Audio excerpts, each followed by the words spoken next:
What is up, everybody, and welcome back to Two Guys Rambling. Another episode, another time in the cigar room. But today's a little special, Javi, huh? A little special. Yes, for sure. So we talked about in our last podcast, we got somebody here that Javi has been dying to meet. He's going to be fangirling in here in a minute, and I already know it. So I'm going to have to deal with that. But let's jump into our Cutting Our Light, talk about our cigars real quick, and then we'll bring on our guests. Sound good with you? Yes. What are you smoking today? I'm smoking the Jekyll from the Tatuaje Monster release. That's one of the original releases, though, right? That's one. Yeah. I was lucky enough to purchase 2 unopened boxes from someone. Let's do this. How old were you, Javi, when that cigar came out? 15. Isn't that crazy? I am smoking the TAA, the 2022. Because how can you not smoke a fucking TAA? And then, of course, I'm using my handy dandy Michael cutter. Because how do you not light a Tatuaje cigar, right? With the all right, let's light this bad boy.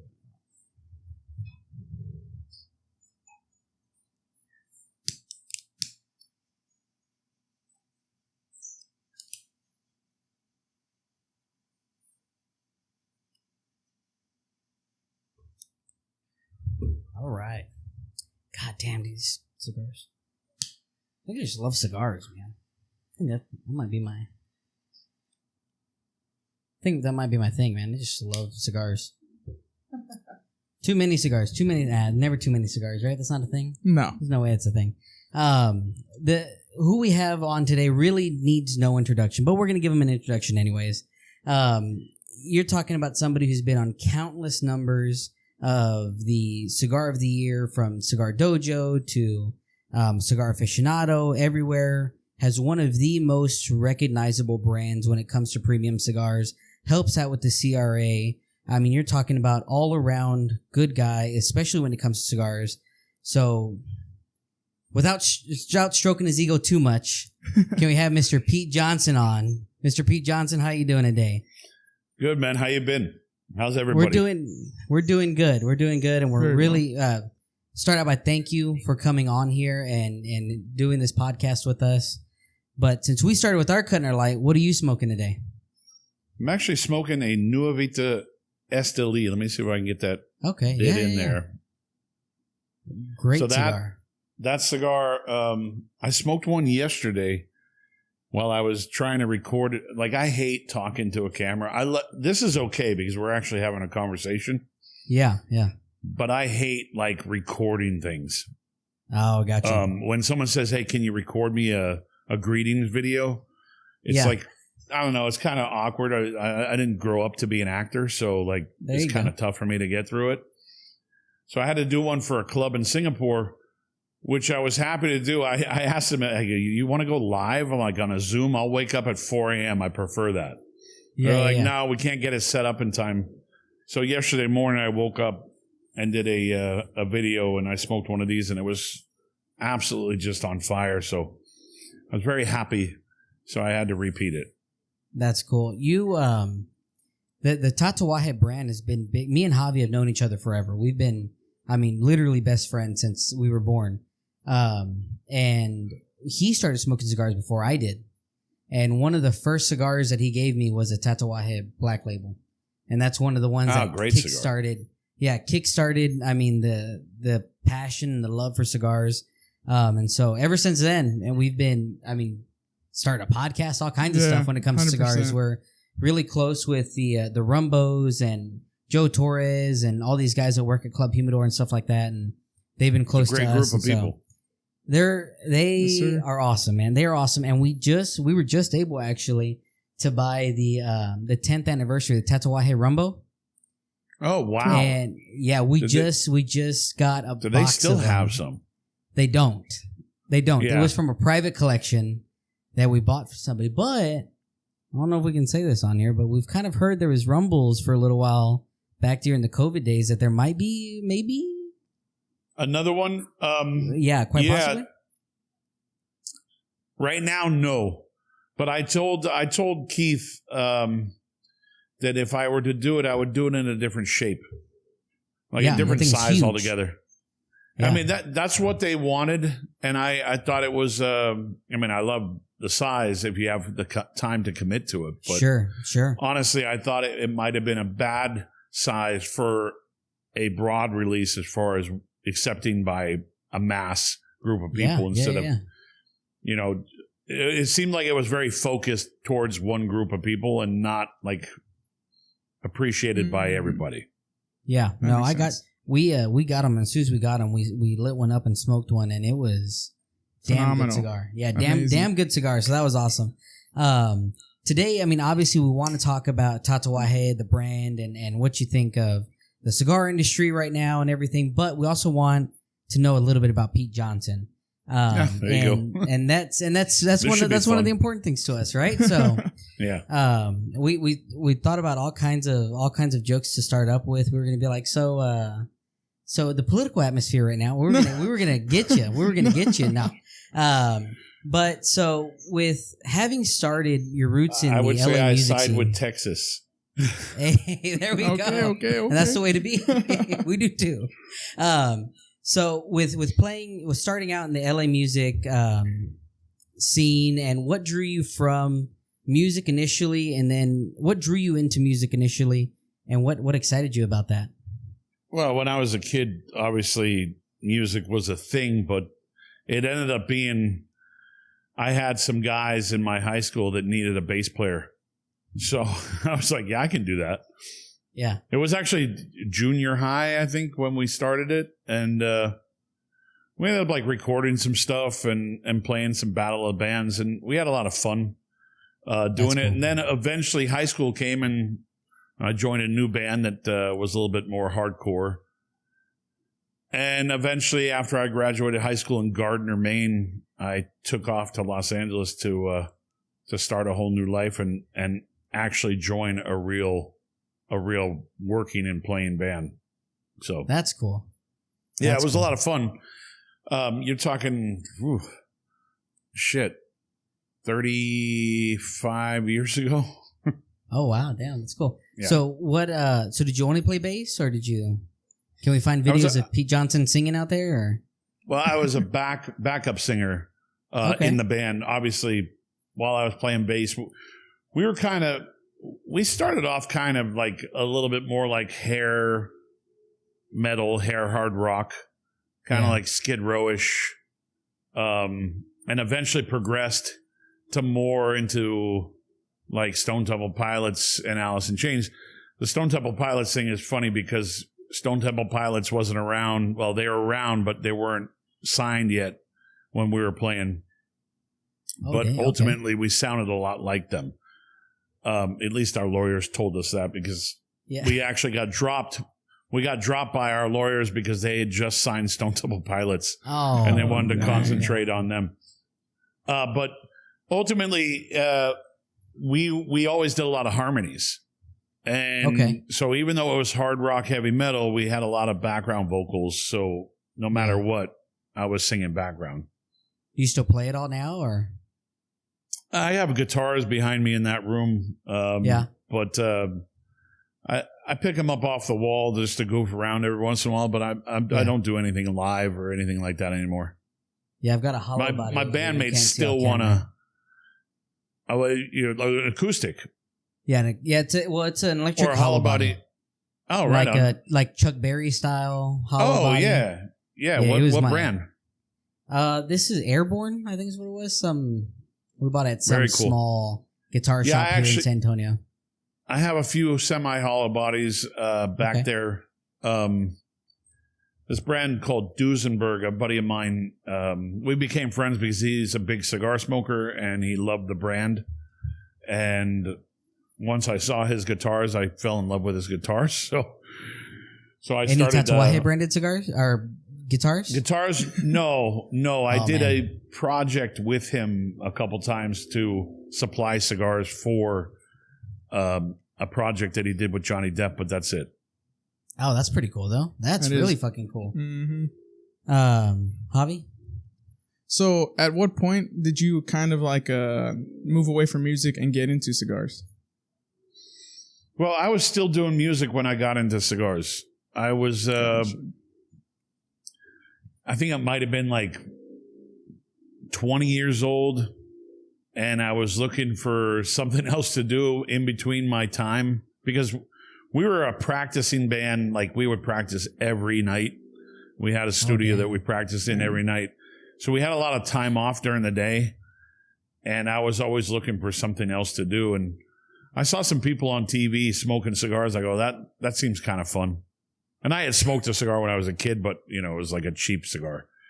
Yeah. And I actually went, I said, you know, I'm going to go to a liquor store or something to find like a real cigar. I still didn't buy a real cigar when I went to the liquor store. It was a machine made, but it was a premium machine made called Baring. Okay. And ultimately, after that first one, I was like, wow, this is pretty nice, like relaxing. Let me go, and I wasn't quite sure about the flavor yet. Let me go see if I can find a cigar that tastes better. And I went to a real cigar store and spent $2.50 on a cigar, which was outrageous, by the way, back then. It was like, that was what? $2.50 was expensive, man. Like really expensive. That's but you're crazy. Talking about 1990. So $2.50 was expensive. And I went down that rabbit hole after that. I just kept on smoking. Like, I kept on going and buying, you know, more cigars. And I would try to stick to that $1.50 to $2.50 range, because $2.50 was like a big cap on all it. I mean, you could get cigars that were in the $5-6 range, but now you're talking a different level. And I wasn't ready for that.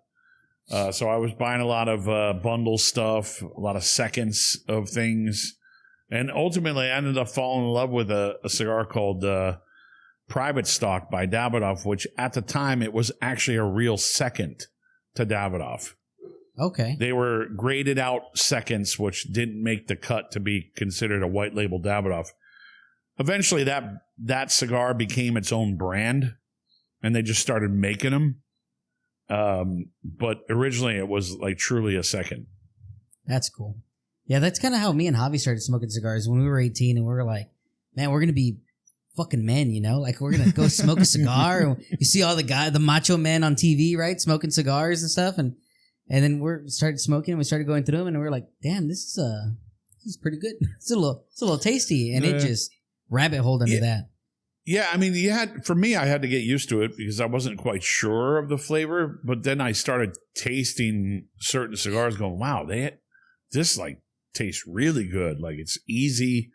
I'm not inhaling it. It's just about the palate. And I was already into wine at the time. So the whole thing with wine kind of like came a little earlier. So I kind of understood how you tasted things on your palate. Yeah. So when I finally tasted cigars that were like, wow, this has got a lot of different flavors going on, I was like, okay, I kind of get it. And I understand why it's so relaxing. So it's stuck. That's funny. It's funny you talk about the wine, because I worked with Total Wine for a little bit, and when you sign on and you start working with them, they put you through all kinds of classes about wine, right? Because wine is their big seller, and it's not called Total Wine for nothing, right? And so so we went through all these classes. Winery Direct. Yeah.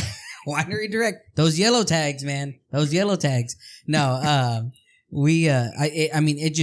fell in love with it. Like, completely fell in love with wine. And sometimes me and Javi are texting back and forth. I'm like, dude, I can't believe I say this, but I think I'm gonna open a bottle of wine tonight and drink some wine tonight. Cause it never crossed my mind. You know, we'd always done the bourbons and tequilas and stuff like that. But what's your go-to wine right now? Or not even, I guess, region, cause. Well, I've always been a big Bordeaux fan. Okay. Like, from the early days of drinking wine, like that was like one of the first places that I fell in love with. But also, I amassed a fairly large collection of wine over the last 30 plus years, and I'll book my tickets now to fly over there so we can drink a bottle. Yeah, so I'm drinking. That's what I'm drinking. I'm drinking my collection. And, there you go. So I have great bottles that I paid, $11 for, that are worth like that are probably selling in retail for $70 now. Damn. So it's actually kind of nice because I don't have to go out and buy wine. But I've been drinking a lot of Spanish wines lately. Which I didn't. I didn't have a big collection of Spanish wines, so I had to go out and buy a few bottles. Yeah. Yeah, no, Spain puts out some really, really good bottles. You know what else I like too? South African wine. Yeah, I did that for a while. Did South Africa for a while, did Australia for a while. Kind of did the whole map. And eventually I just said, I found that I like the blending style of Bordeaux. I like the grape varietals. Yeah. And I like the history. That's a big part of it. And I knew I could find great value in certain things. Like I know I can find amazing value in Spanish wines.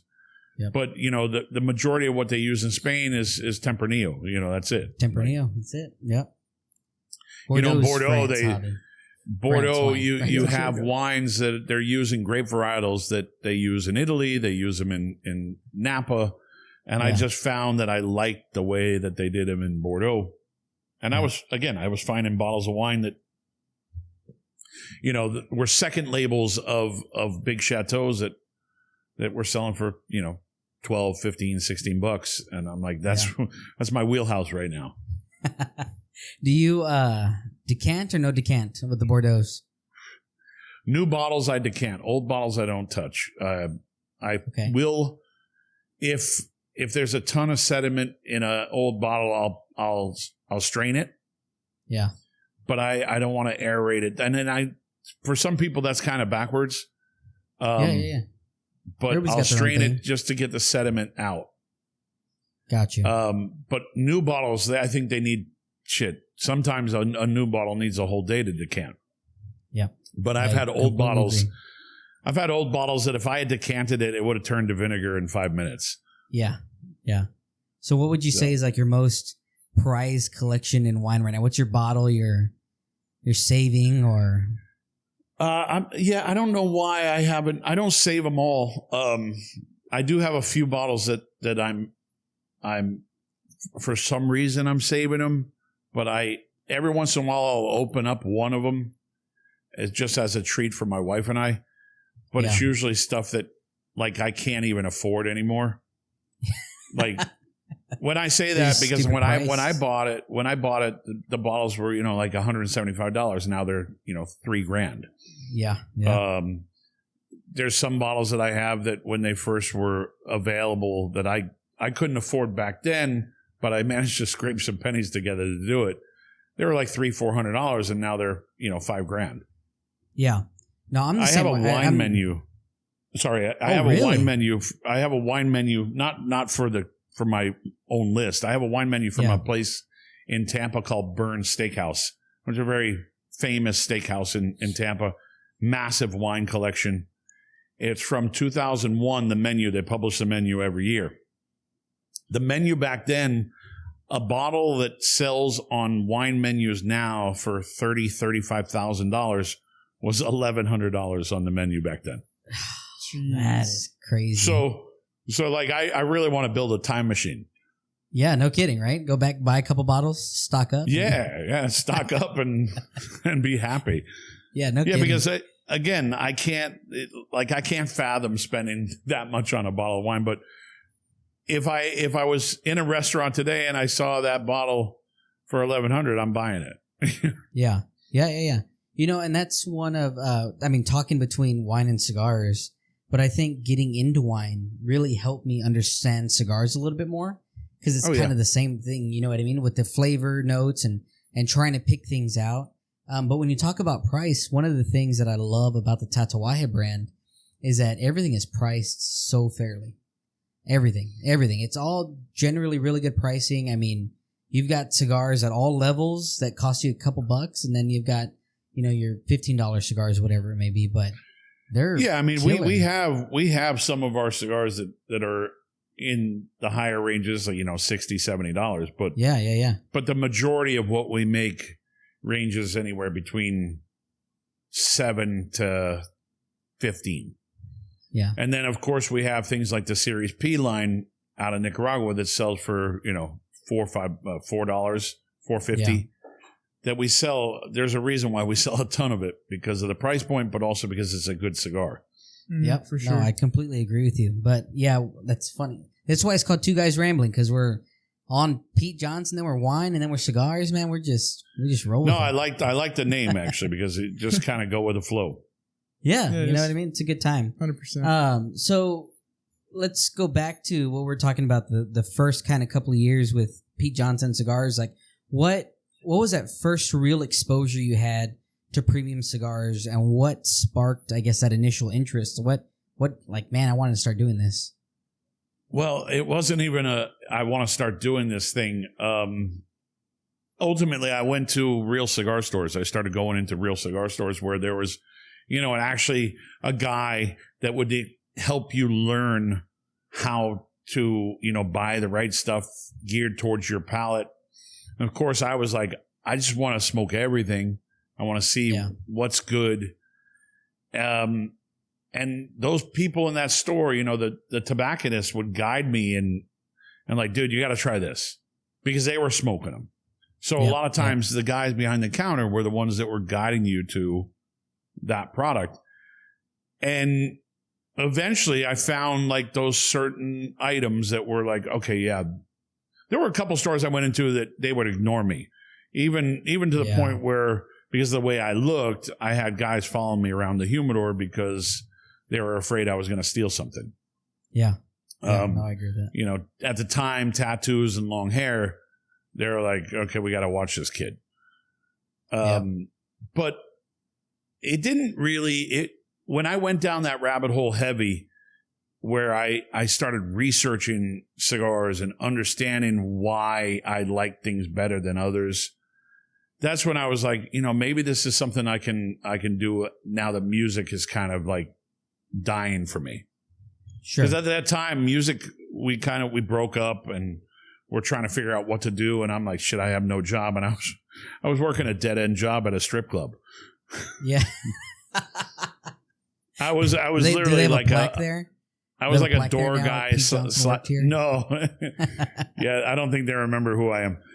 I was like a door guy / bouncer. And ultimately, I knew that wasn't going anywhere. Yeah. And I was in the cigar store, like a particular cigar stores, every day of the week. I would go and smoke a cigar with the crew that worked there.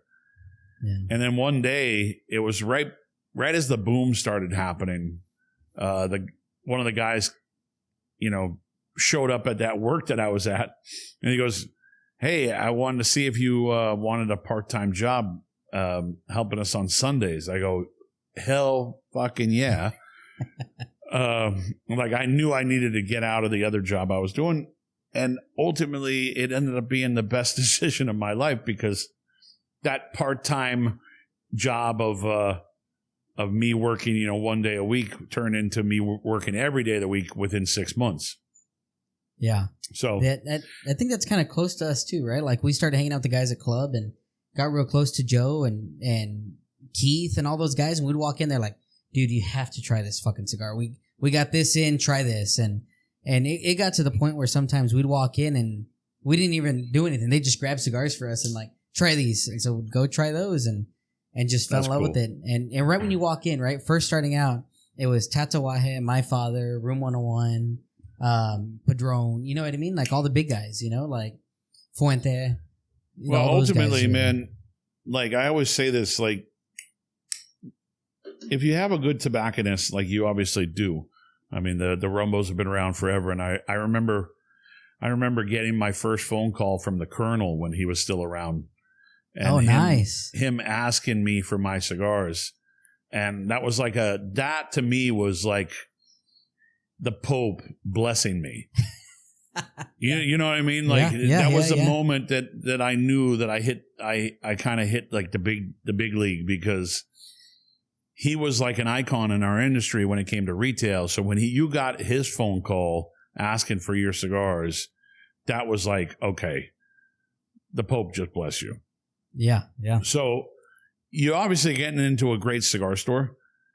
And I always tell people, like, walk into a good cigar store and there are no stupid questions. Just ask away. And I also send out that same message to retailers because I come from retail. Don't think that there's a dumb question when someone asks it, because you might just need to help guide them to what they need. And eventually they could be the best customers you've ever had. Yep. So it's a two-way street, not a one-way street. Yeah, no, I completely agree. And so I guess you kind of touched on a little bit. So your first job was at Gus's smoke shop, right? Yeah, Gus's smoke shop, which was actually the if you ever watch Seinfeld and you watch the whole story about Kramer with his wooden Indian that he's trying to sell. Yeah. That's the outside facade of what they show on Seinfeld is actually the store I worked at. No kidding. That's awesome. That's pretty cool. That's pretty cool. Yeah. So yeah, it was not in New York. That's crazy. So you started mixing pipe blends? Well, it was their pipe blends. That was my job, was to get my hands dirty and make, 5 gallon tubs of pipe tobacco in their blends, and they showed me how to mix it. And basically, I'd come out with black hands because all that pipe tobacco with the sweeteners and the toppings on it, especially with aromatic pipe tobaccos. Even with the English tobaccos, which they don't top, but they cure a different way, like a lot of times with smoke and stuff like that, your fingers still come out like black, and your fingernails are just nasty. So that's how I cut my teeth in that cigar store. And eventually I was so obsessed with cigars, I kind of like memorized every price in the humidor. Like I knew every cigar so well that I knew every price in the humidor. And this is when there were no POS systems back then. So nothing was electronic. Everything was just labeled. And someone would come to the register and I'd be like, oh yeah, that's $1.15. Oh, that's $1. Oh, that's $1.25. So the boss of the store, the owner of the store, said to me, he goes, yeah, for Christmas, you're going to be on the register because you know way too much about this shit. Just automatic POS system. Pete Johnson was the first POS system, actually. Yeah. just had it all based in there. I was really into math when I was a kid, so numbers came really easy. That's got to be beneficial in business now. Yeah, but I hate doing it now. Yeah. I look at shit with numbers and I go, yeah, that's 175 or whatever it is. It's easy to count, how many cigar boxes you have and times it by 25 or 20. Yeah. Yeah. So this is my 2 follow-up questions. Do you remember the blend that you had to do for the pipe tobacco, and how often does Pete Johnson still smoke pipes? Well, the blends, I think they had like 20 different blends. Okay. So it really depended on the day of the week. Yeah. And also what they ran out of. Because when we would do these drums, we'd put them in these giant bags and have them ready, but then we'd have to refill jars. Because a client would come in and say, yeah, give me a 3-ounce bag of Windjammer. Yeah. And I can't remember the names because I ended up using a lot of those blends later on in life at another store. Okay, cool. And we changed the names to like New Orleans themes. So we ended up having like pipe blends like, Beignet and Café du Monde and stuff like that. So that's cool though. That's cool. Rochambeau.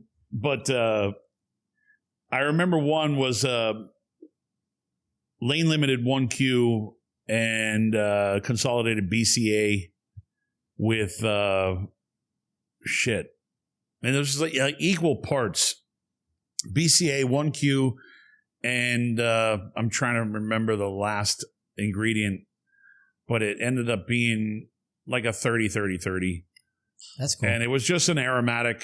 But then there was like, blends that we do with English style, which was like, Latakia and Virginia tobacco.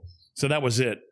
Nothing crazy. But we started doing English meats aromatic a lot as like fun blends. Like we came up with our own blend that was an English crossover with aromatic. And eventually when I was going to do pipe tobacco many years ago, I was going to do pipe tobacco around 2015. And then the FDA came in. I said, I'm not going to do this because I was afraid of the FDA. Yeah. But I was going to do a crossover between English and aromatic. Okay. Which is actually a popular thing now. Yeah. Because you can really get some great flavors by adding Latakia to like 1Q. Yeah, well, Saka And does I'm that Stillwell Star now.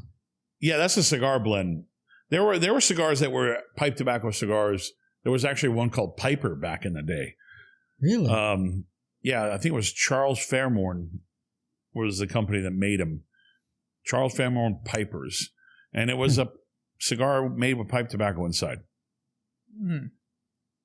I don't know much about Saka cigars, so I can't tell you anything about it. But it was something that had been done in the past, but it's been kind of extinct for a long time. Yeah, it just kind of came back. And then do you still smoke any pipes now? Or I have them. The last time I smoked one was back in 2016 when I was thinking about doing this pipe blend stuff. But they're all in storage.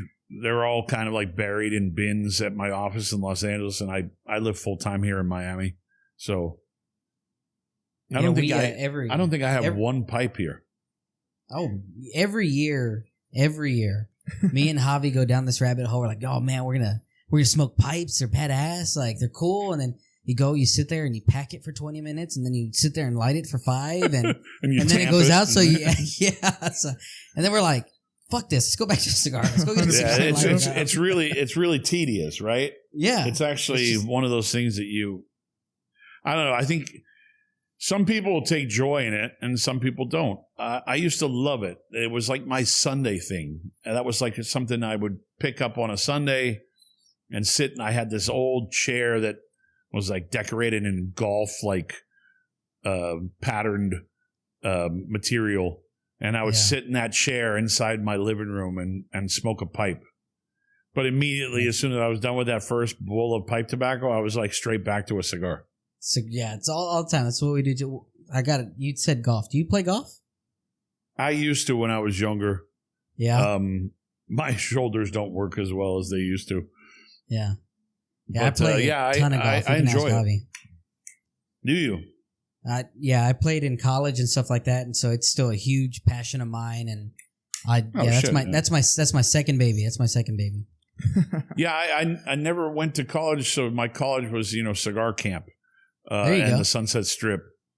But when I went to when I finally ended up at the Grand Havana Room and became a member of the Grand Havana Room in the mid '90s, I met a lot of like-minded people when it came to cigar smoking, but they also loved golf, and they would take me golfing at these private country clubs. So I had a good spurt in life where I was golfing a lot, but I think my best round might have been an 83, and I got a hole-in-one that day. So, hey. Yeah. Listen, you got me, man. I've never had a hole-in-one. I've come close 3 times, and all 3 times I've just, I think the cool thing about my hole-in-one is that it was actually at a place where Tiger Woods would play the Shark Shootout with Greg Norman. Yeah. And if you got a hole-in-one, they gave you a little Robin Hood statue because it was called Sherwood Country Club. Okay. So this marble and bronze Robin Hood statue.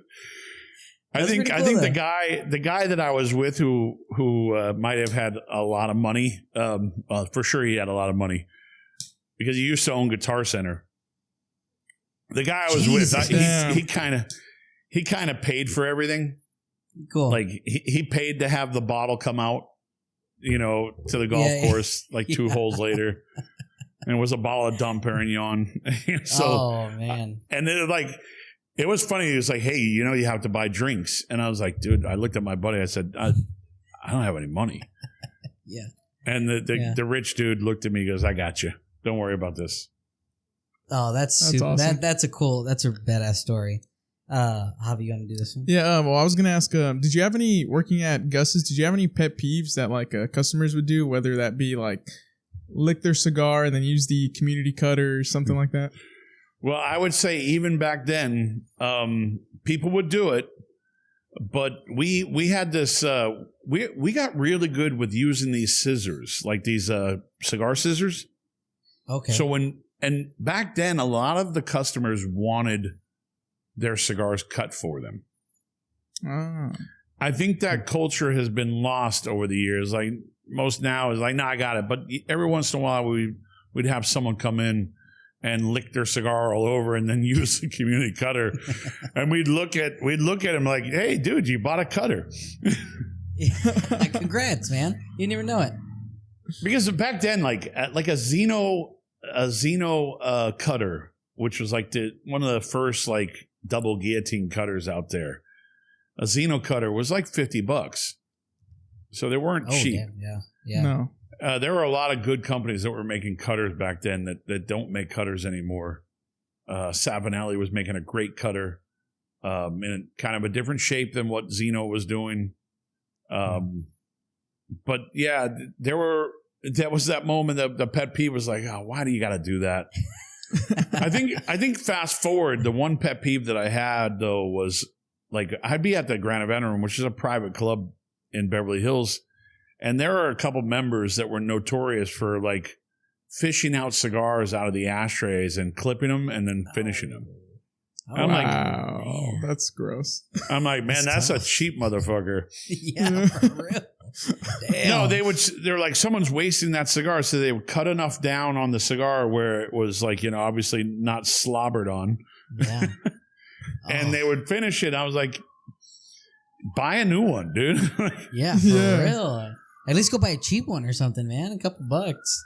I think the main reason why they were doing it, aside from it was just gross, was they were like a really like an old Cuban cigar that someone decided they couldn't finish, or it was probably plugged, but they were like, "Fuck it, I'm going to try to smoke this." Yeah.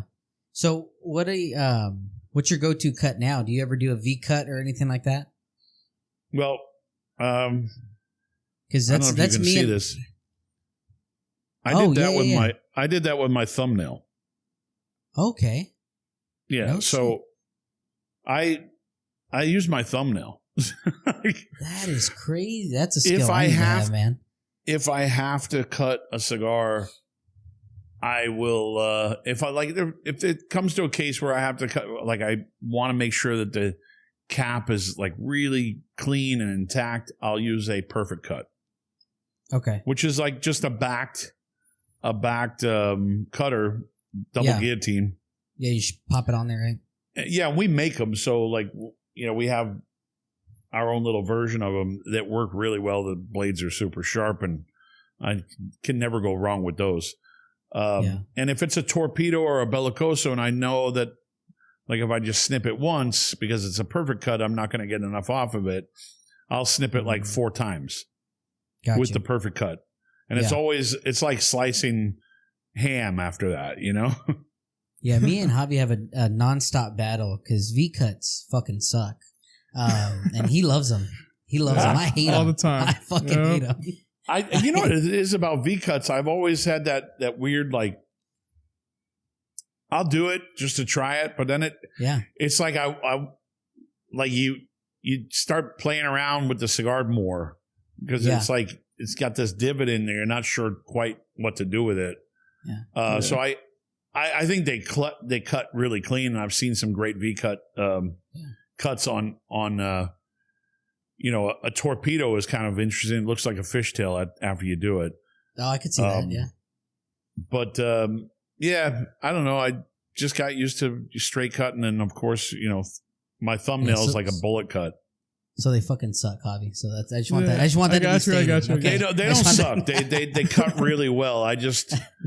We used to have one of those cutters at our store that was sat on the counter and you'd crank down, and it would cut a V cut. But then eventually they started making it where it cut every style. Yeah, it has like 4 different slots. Yeah, and back then it was like V cut. If we did a straight cut back then, it was a scissor. That's crazy. I think it was a brand called Kamoy that made these scissors that were really long and elegant. and you can probably still see them out there, but we got You're so like used to using this those. far away from them, just cutting. Yeah. It was like a magic trick for how do you do that so well? I'm like, I've cut 10,000 of them like this. Yeah, do this every day. The one I want is lost my fucking train of thought already. I was just thinking about the damn scissors right now because it's being all long and stuff. No, that's what I was gonna say. The knife cutters now. I'm kind of into those, man. Yeah, they're okay. It being one-sided, I don't understand. They're kind of like, I don't know. I feel like I'm not good with knives anyways, so like I just feel like I'm gonna cut myself every time I use one. Yeah. They're definitely dangerous, and Lord knows I need something childproof because if not, man. Yeah, ultimately, I don't know. I shouldn't shit talk on any cutter, but I don't use them. I have one. I don't use it. There are a couple cool ass cutters that I have that act like scissors, but they're not, and I have a set of them. They're spectacular, but it's one of those things that you pull out to show off to people. Sure. Yeah, that makes sense. I mean, a lot of cutters out there. There's I don't know if you've seen this crazy cutter that they do it in V-cut, but I think they do it in regular. It looks like a puncher, like an old something you'd find in like a stationery store. No. And it's just giant, and you squeeze it together, and it's badass looking, but it's really for show. And it's one of those things that you pull out for you have people over like, wow, that's really cool. I've seen the one that's like an actual guillotine. Oh, you lift up the blade and you put the cigar on it and pull the string and it drops. That's funny. Cool. I would have that for show for sure. Yeah, you're not going to cut a finger off with that. Yeah, definitely not, right? You'll be all right. You'll be fine. All right, this one. So, working in a cigar shop in those, in like the early years, what are some key lessons that you learned? Well, key lessons. I mean, honestly, it was like growing up. For me, that was my college. That was my that was life lessons. Like I met a lot of people.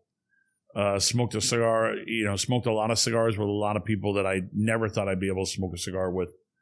I just learned all the proper etiquette of what to do with a cigar and not destroy a cigar and not smush it out after you're done with it and not lick it all over.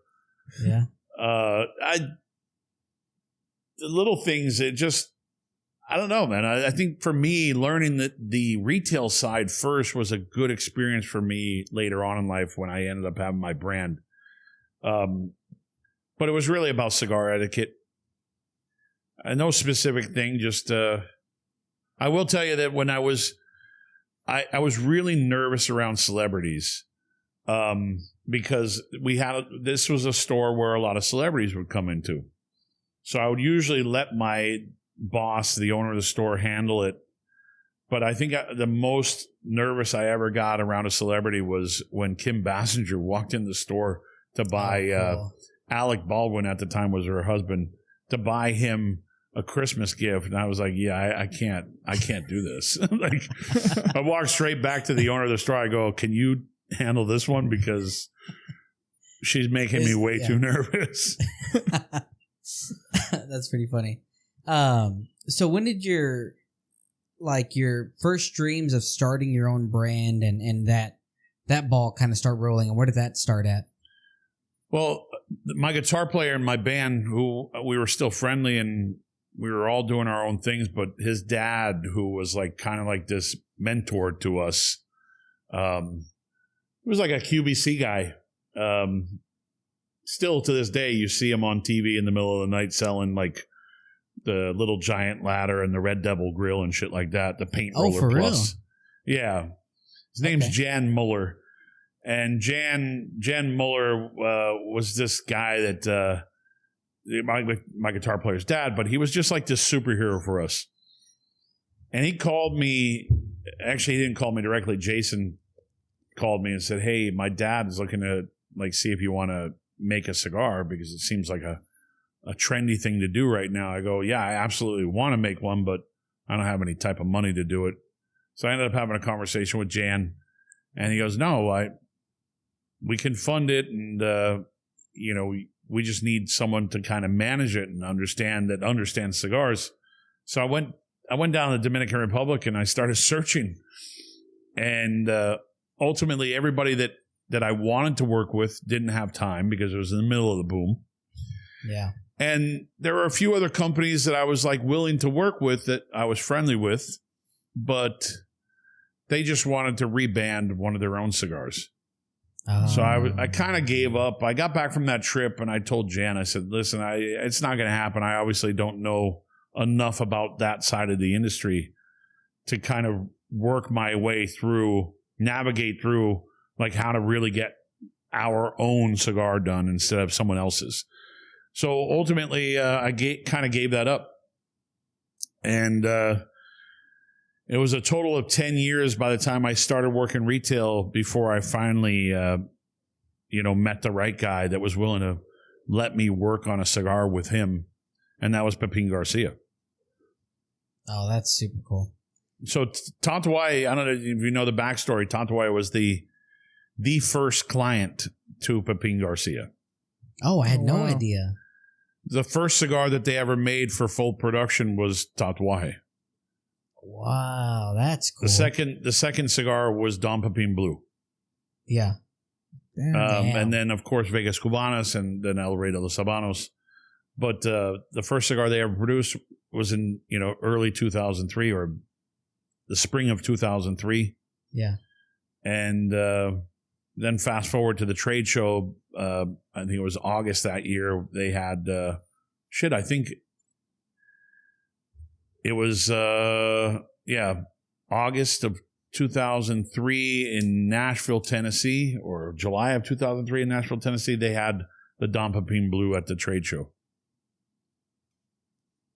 That's pretty cool. So, but it took me 10 years because I started in 1993 in the retail industry. And it took me 10 years to find that. But it was ultimately because a friend called me and said, hey, you still want to do your own cigar? I said, nah, I kind of gave up on it. Yeah.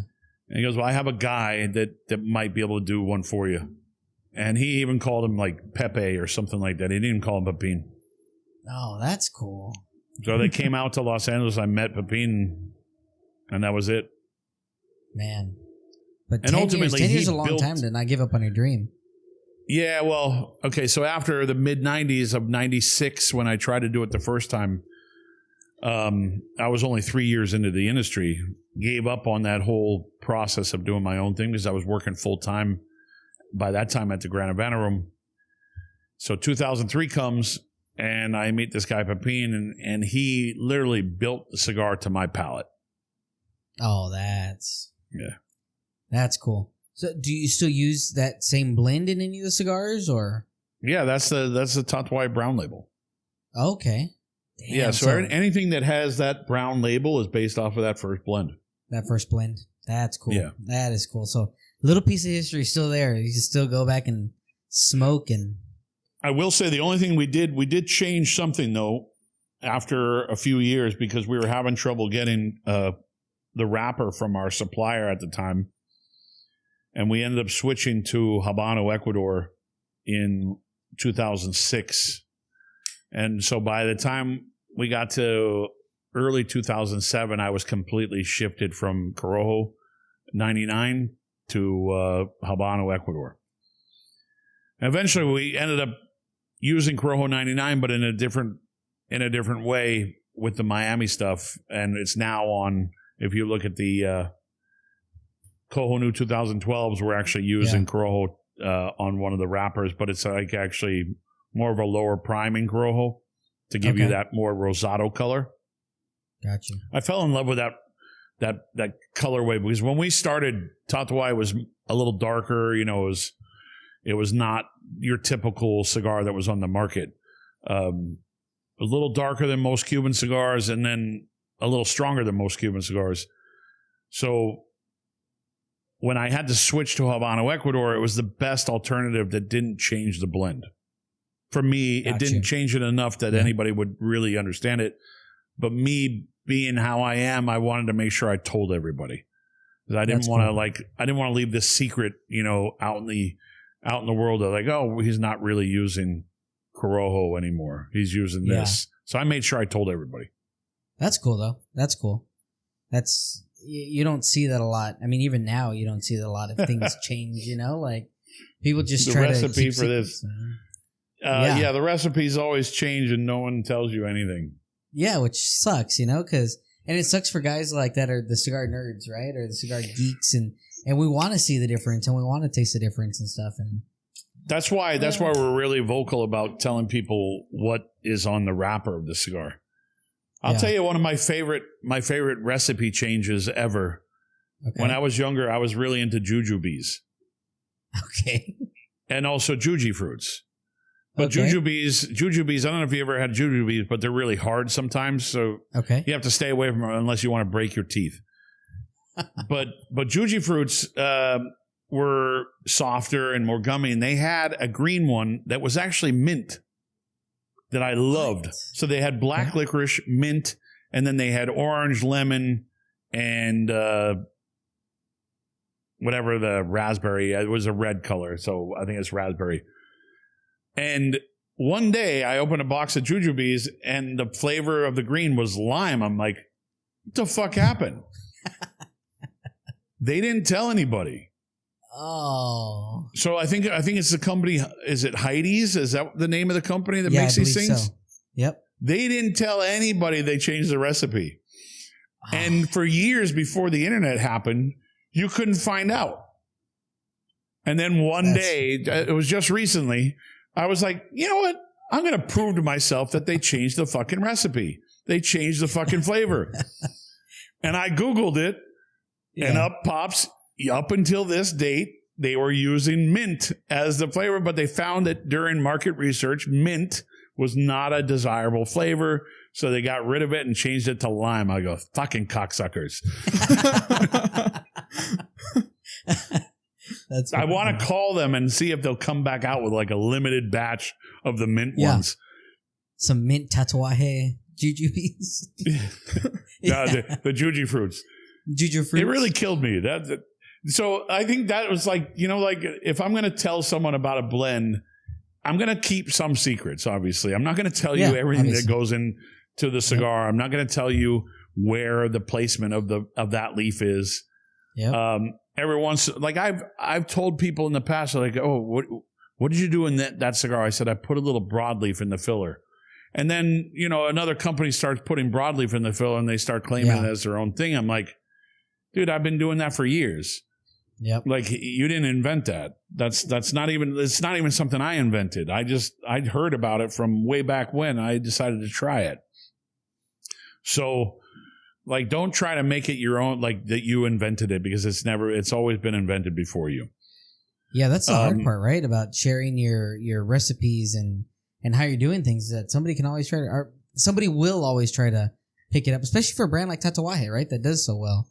Well, I mean, ultimately when Pepin Garcia came into this industry, you remember he left Cuba in 2001 to Nicaragua, eventually came into the United States in 2002. And then I met him in 2003, and he's the guy that changed the whole industry. For me, in my opinion, Pepin's the guy that woke everybody the F up. Yeah. Because everybody had to make sure they made cigars better. Everything when it came to the way that the triple cap, the double binders, like no one talked about double binders before Pepin. And even on our cheapest cigar, there's a double binder. Like there's no cigar in the factory that uses a single binder. That's cool. So like even on the smallest, cheapest cigar you can find in the factory, it's got two binders. Two binders. Damn. So no one talked about it. No one did it. And now everybody does it, and they claim to do it, the right way. And I will tell you that I can't tell you exactly how the family does it, because there is a way that but if you watch videos, you can see the way they're doing it. Okay. But there are some secrets that go into even putting double binders on cigars that I've probably been a little too liberal with telling people about them in the past, but I've learned how to shut myself up over the years. Yeah. I think everything's been done before. Of course, double binding cigars was done in Cuba for years, and Pepin just carried it forward into the United States. When it comes to little tricks that people use to like give you different types of flavor profiles, it's been done before. It's not new. Yeah. Like I did the broadleaf as part of the filler to give it a little sweetness in the filler and also a little extra kick, right? Yeah. But then it became like, oh, that someone else is doing it, and they're supposedly the first ones to ever do it. I go, nah, it's not. That's not true. So going back to, go ahead. No, I was just gonna finish with it, but like we try to educate people as much as possible about what goes in the cigars, but we don't give them specifics because there are some secrets we still need to keep. Yeah, no, absolutely, and I think that's what makes a brand unique, right? Is that there are little things that they do that help elevate that cigar and make it different. And I will say that we don't top our tobacco with anything. There's no added colors. There's no added flavors. It's just the tobacco speaking for itself. Yeah. And ultimately, someone asked me a long time, like, how do you get that flavor profile? I'm like, well, if you have good balance in the cigar and you let the tobacco speak for itself, eventually different flavor profiles will pop out. But what I taste is going to be different than what you taste. Yeah. So, like, just because you taste chocolate, I can behave. I'm glad you tasted chocolate, but I'm not getting chocolate off this cigar. Sure. I taste something else. Yep. And this might be one of those secrets, right? But I know that a lot of guys will blend to size. Is that something that Tatuaje does? Yeah, we do everything to size because ultimately, if you have let's say you have a 4 cigar lineup, and this has happened with us multiple times, but you have a 4 cigar lineup and you say, I'm going to use the same exact blend, and there's 3 cigars that are in that Toro range, and then there's 1 cigar that's in a Petit Corona. Yeah. You have to adjust that Petit Corona. Otherwise, you're going to get an unbalanced cigar. And it happened on one of our cigars where we were doing, one of the binders was San Andreas. And so San Andreas tobacco is very distinct, very particular in flavor profile. You can usually nail it, like tell that there's San Andreas in something if it's overused. And that one binder in the same priming that went in a Robusto, a Toro, and a Torpedo did not work for the Petit Corona. We actually had to lower the priming to a lower priming to make sure that it didn't overwhelm the cigar, because what you ended up tasting was too much San Andreas. And that's not the case of that cigar. You want it to be an accent, but not the whole thing. That is cool. That's cool. Yeah, the one time we were talking to Joe and we were like, man, one of the best things about cigars, like there's no additives, right? There's no additives. That's what makes them so different than cigarettes and stuff like that. And he goes, well, I was like, what do you mean? Well, yeah, he was like, it depends. It depends what factory you're buying from. And I said, no, really? He said, yeah. He was like, I won't say any names. He was like, but when I was in Nicaragua and traveling around and because he blends some cigars too. Yeah. And he was like, we walked by a door and the door is open and we saw them spraying pallets down and stuff. Totally threw us for a loop. And so that's something that we didn't realize goes on. I remember one of the guys from my father had a long conversation that this person happened to be working with another cigar factory, and I won't name the cigar factory. Yeah. I will say it's a very popular one, but not Tatuaje's, not my father. And the employee from my father had gotten this long conversation with this guy, and the guy kept on saying, no, you got to have that room. You got to have that guy in the corner somewhere dunking the tobacco in like a vat of juice. and the employee from my father was like, dude, I've been in that factory 100 times, and I've never seen a guy dunking tobacco in a vat of coloring or a vat of flavoring. He goes, and he's like, no, everybody's got that guy. And then like, yeah, we don't have that guy. Damn. So the employee from my father came up to me. He goes, I was just in the worst conversation of my life. And I go, yeah, there's no fucking guy. There's no guy dunking the tobacco. Water, temperature, and time. That's it. Yeah. That's a good water, temperature, and time. I like that. That's cool. So the inspiration behind the Tatuaje name, right? Obviously, right? You've got tattoos and stuff like that. But what made you think that's got to be the name? That's got to be the name. It wasn't the name originally. Okay. It started where I met Pepin. I sat with him, had the conversation about what I'm liking, what I love, and gave him a cigar to smoke. And ultimately, it was a Cuban cigar, and he asked me if I wanted that. And with the same tobaccos, he rolled me cigars that I didn't like. He sat back down and rolled me a cigar that I fell in love with. And with the same exact tobaccos. So he knew how to blend tobacco that well to where he was like, let me sit back down and roll you what you're looking for. He left, and I started scrambling. Like, what am I going to call this thing? Yeah. Like, I'm making a cigar with this guy. I got to go down to Miami and meet with them to finalize everything. But what am I going to call it? I don't even have a name for it. And I started looking up, and I love the kind of like, the vibe of like a bodega and stuff like that. But I knew certain things were taken, so I, trademarks that I couldn't use. And I had a couple oddball names, but ultimately they were like, yeah, I don't think people are going to understand that.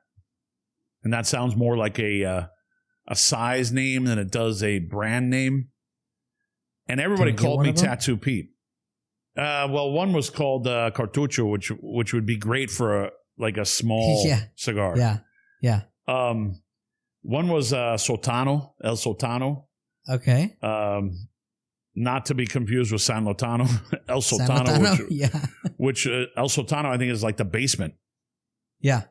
And I was like, okay, that doesn't work. That seems like, why would I want to put cigars in the basement? But I was trying to look for something that reminded me of like a wine cellar. Gotcha. That was the whole key. Like, I'm going to age these things, and I want people to feel like they're coming from a cellar, but I didn't know how to translate that. But I was nicknamed Tattoo Pete in the industry. Like, everybody knew me as Tattoo Pete. So I was like, how do you say the word tattoo in Spanish? Yeah. And luckily, a lot of the guys at the Grand Event Room, the busboys that worked there, they spoke Spanish. So I was like, hey, how do you say tattoo in Spanish? They're like, tatuaje. And I go, can you spell that for me? And they wrote it down. They wrote it down on a napkin. Yeah. And I learned how to pronounce it. And I called the people that, were helping the Garcias speak English, because they didn't really have anybody working with them that were speaking English except for Yanni, whose English was pretty broken. And I said, the name is going to be Tatuaje. And they actually were like, what the heck who would call it Tatuaje?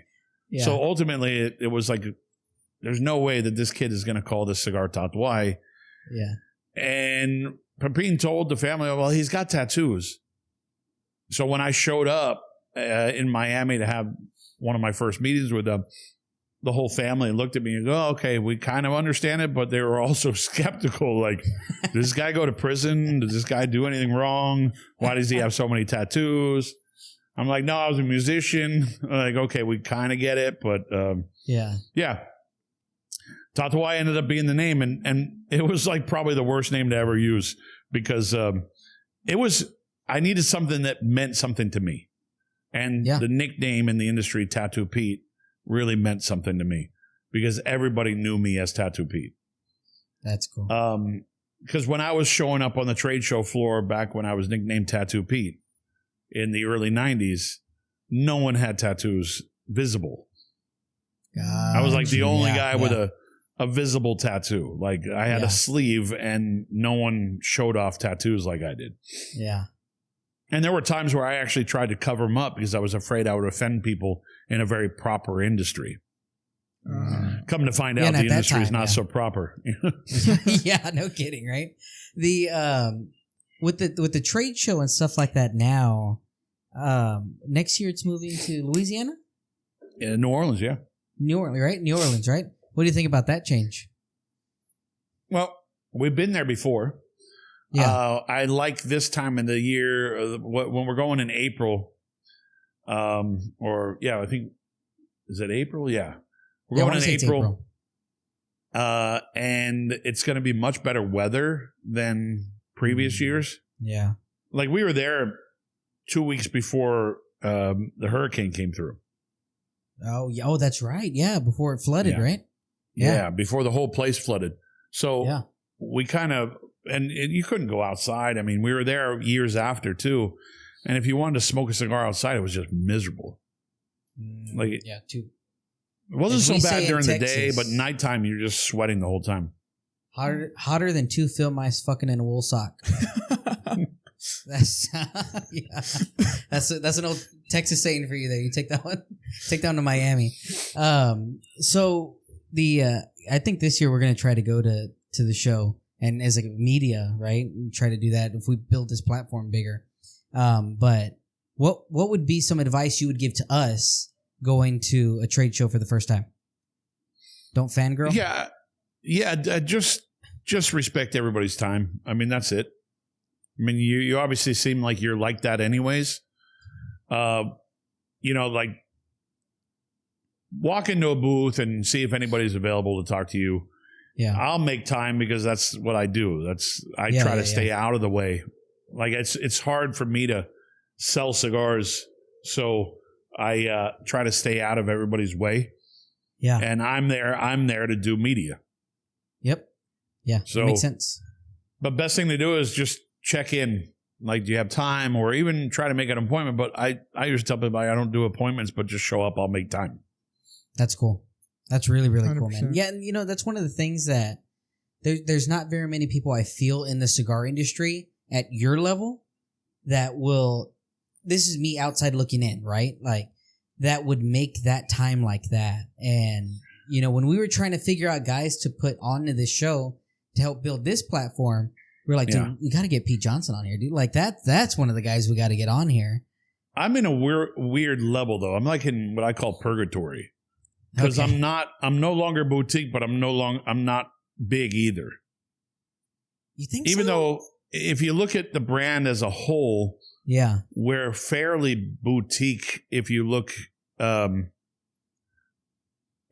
certain brands like Miami Brown Label, we only make 1,600 cigars a day, so that's nothing.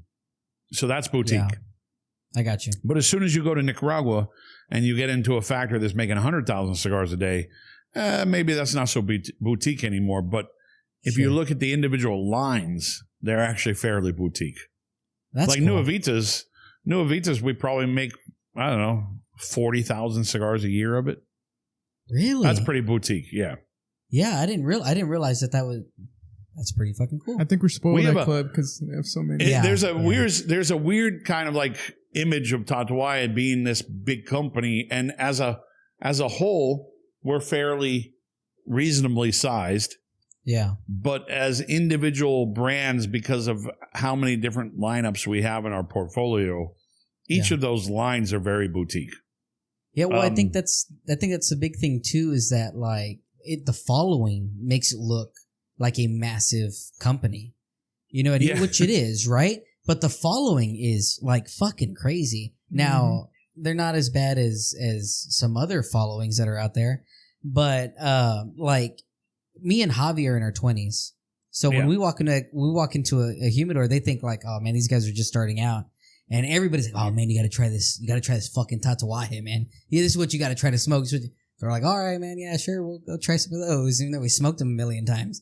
You know what I mean? But that's part of what I think makes the brand so big is that you've got a killer following, man, that absolutely love the line. Yeah, I think visibility-wise, the brand is, we're out there a lot.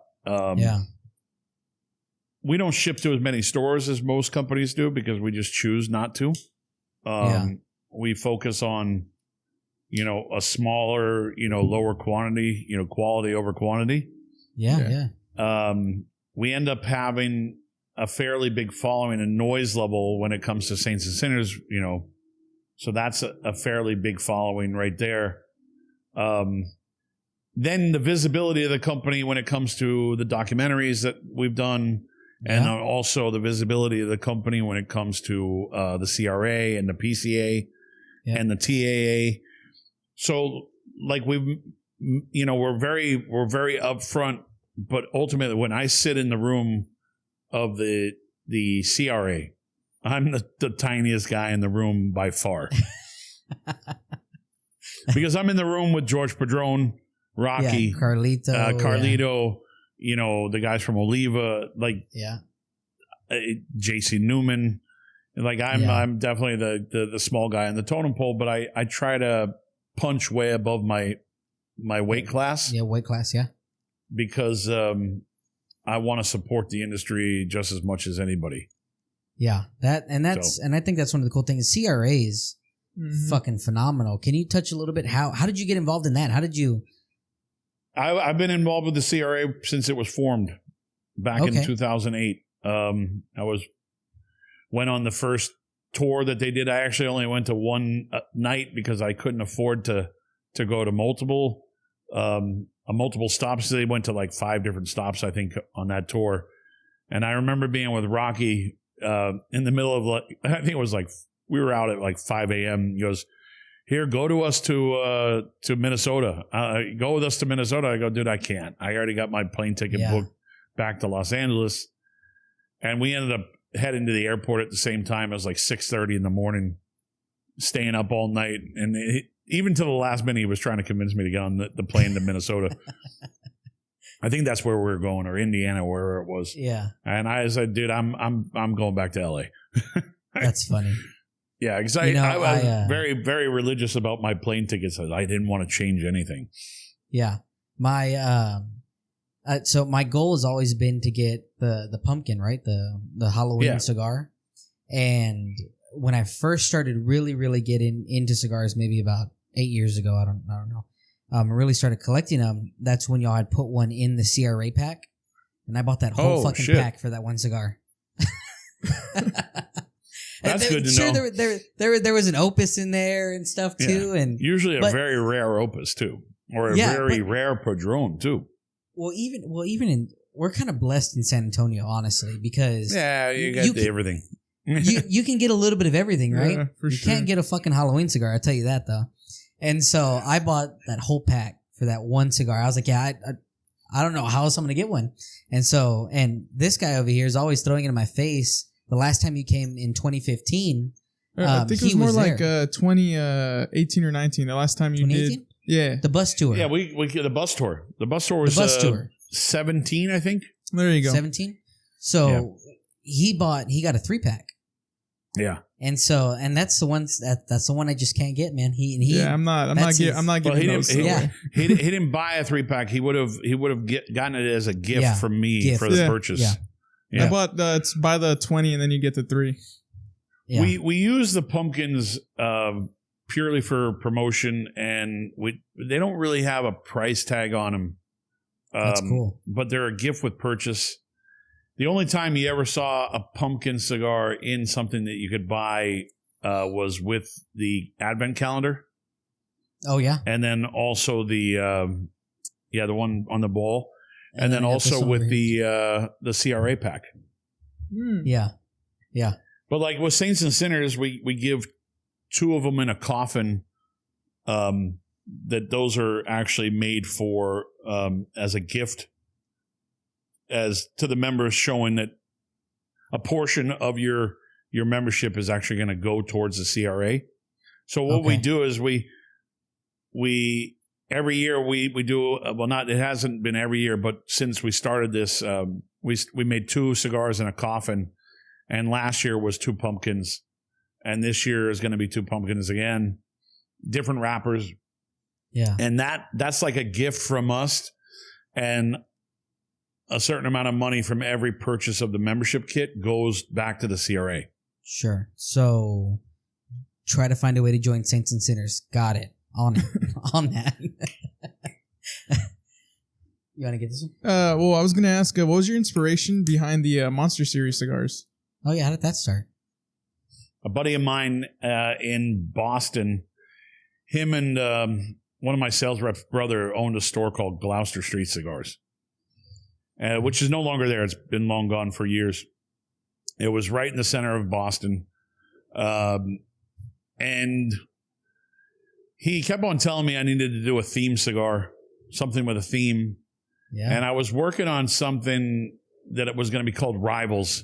And I wanted to do like sports teams, but obviously not use their names, just their colorways. Yeah. And have like a green and white box next to a purple and gold box. And they were basically fighting over each other who would win. Oh, and of course, cool. that's the Celtics and the Lakers. And do Rivals. Ultimately, I never did it because he was showing me, like, he was a big sneakerhead, and he was showing me sneakers that he was collecting.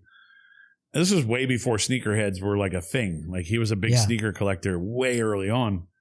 And he showed me a pair of Frankenstein sneakers from Nike.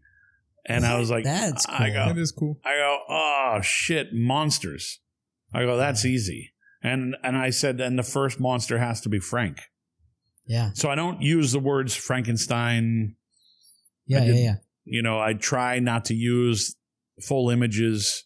I err on the side of caution for trademark purposes. Yeah. Yeah, for sure. But monsters, no one owned the word monsters. So I was like, I went straight to the USPTO and registered the name Monsters. And yeah, I don't think you can see it on yours, but I've got the Frank box with the skinny Frank box over here. And then I don't think you can see that one either. I've got Drac up there too, the Reduxes. Yeah, I can't see them. Yeah. No, I've got them up there though. I can see the advent calendar. And I can I've see that one. TAA. That's the PCA. PCA. Yeah. PCA. Yeah, so TAA's on this side. ultimately, it was him showing me that Frankenstein sneaker that was like, okay, Monsters. And before I left that shop that day, I had almost like most of like the whole series done in my head. Oh, like I knew there were going to be cool. boxes of 13. I knew they were going to be in coffin-shaped boxes. Yeah, yeah. So to the point where I actually registered the shape of a like monster coffin in the cigar industry. Cool. Yeah. So that was one of those things awesome. like I needed to make sure to protect. And then ultimately I ended up getting into a battle over the name with a very big company. Oh, I know. Because they thought that they owned the word monster in the cigar industry. I was like, no, I own it, but you can buy it if you want. Yeah. And if I were going to sell it, I would just call everything Halloween after that. Yeah. You want to do that one, Javi? Yeah. So how do you approach blending cigars? There's no rhyme or reason. It's really about an idea and going in and just playing with different blends. Gotcha. Ultimately, the Brown Label Miami that we started in 2003 was kind of like the base for everything. Yeah. And since I know that blend really well, I'm able to go up and down and replace things and also, change primings, change wrappers, change blends really easy. So when I go into a new cigar project, I'm like, I want to have a cigar that I'm missing. What am I missing? What are we missing in our portfolio? Okay, we're missing this style of cigar. Okay, let's start here. And then it's just trial and error after that. Yeah. And is there anything you do special to do blend the monster cigars that you don't do on your normal lines, or? No, the monsters are purely inspirational by the monster. Yeah. Gotcha. Like the Drac Redux, I actually changed the blend a little bit compared to the first one because I thought when years change, tobacco crops change, and when you had a blend that acted one way, when your palate might have been different too, acted one way back in 2009, when I said, okay, we're going to use that blend, I'm going to sit down, I'm going to smoke this cigar based off of that blend, and I was like, it's missing a little kick. It's like missing a little bit of body to it. So I know what to do to up the body and the strength a little bit. So let me try bringing it up to this level here. And that's where ultimately I found like the happy balance in the blend. And it's drastically different in the sense, if you look at it on paper, like, wow, you changed a lot. But in palate, you're like, I don't really taste the difference, but I do. Gotcha. I just wanted something a little bit more rounded, a little bit more fuller bodied, but not strong at the same time. Yeah. So body over strength. Gotcha. Okay. So which one of the monsters is your favorite? I still go back to Frank. Frank, yeah, I think so. I mean, too. Frank is, you know, it was the first. It's still the baby. It's still probably the one I gravitate towards more. But if I had to go jump around through the catalog, Kruger was awesome. Michael was very underrated, but I think it was a great cigar. Yeah. And I smoke Michael I smoke a lot of tips, but in the smaller formats. The pudgy or? Yeah, I'll smoke a lot of pudgy tips. I had a bunch of pudgy tips left over in the factory, so I ended up smoking a lot of those. That's cool. Just great flavor without being too overwhelming. Well, when you For me, it's really about flavor. Again, when you have an issue like that again, where there's just a lot of them, you call us and we'll fly down. Okay, we'll do it. Don't you sweat it. The reality is, we have leftovers of everything, but I have a rule that every leftover has to come to me in some form. Because you don't make cigars. If you have a lineup of 65,000 cigars that you're producing, you don't make exactly 65,000. Yeah. You probably make, 68,000, 66,000, 67,000, because you have to grade through them. And a lot of cigars aren't going to make the cut. Yeah. And ultimately, you have these cigars that are leftovers, and they're not as pretty, but they still smoke great. And I'll put them in like 5-packs. Sometimes we'll sell them through the club. That's cool. Or every once in a while, a retailer will be like, "You have anything odd that you're willing to get rid of?" And I'm like, "Yeah, but I kind of want people to know that, that I don't want them to know exactly what it is." Yeah. A buddy of mine who works with me on the surrogate line, Dan Welsh, he has a store called New Havana Cigars that he does very little business out of, but every once in a while he'll take like leftovers from the factory and he'll call them everybody's leftovers. So they're called ELOs. Okay. And he'll actually do a very cryptic, like, if you're feeling green this morning and you can't quite get out of your box, he'll make up some story. Yeah. And if you really know your cigars, you'll understand what this cigar is, and it's probably like a pudgy Frank. That's cool. That's awesome. Shit like that. Yeah, that's cool. The Havana House in Austin, South Austin, they've got, dude, like sometimes you walk in there and I think some of their stuff they kind of hold off to the side and age a little bit, because sometimes you can walk in there and you can find crazy shit over there that you can't find. Yeah, Michael Rocha's got he's always collected a lot of Tatuaje products. So yeah, they put away a lot of stuff. One of the guys that put away a lot of my product in the early days was Dion from Illusione. Oh, really? Yeah, because he has a store up in Reno, Nevada called Fumari, and he kept a lot of my old stash. Like cool. He would buy boxes and kind of like put little stickers on them to say "not for sale." Oh. That's cool. Yeah, that's cool. Yeah, the Monster cigar, and I agree with you. I think Frank is probably one of my go-tos. Drac second for me. I like the Drac, especially the Redux blend, man. I like that one a lot. Yeah, I mean the Drac Redux is I really enjoyed the way that came out. Yeah, it's really good. And it was really about giving a little bit more fuller flavor. Yeah, any new monsters maybe coming down later on, or are we done with the line? No, new monsters, no, just Reduxes. So this year is the Redux of the Wolfman. Oh, that's going to be That's good. this year. Mm-hmm. That's going to be... And then you got the Monster Smash coming out, right? Monster Smash is going to be fun because we did Monster Mash, which is on the table there. I can see that. Yeah. 2 years ago, right?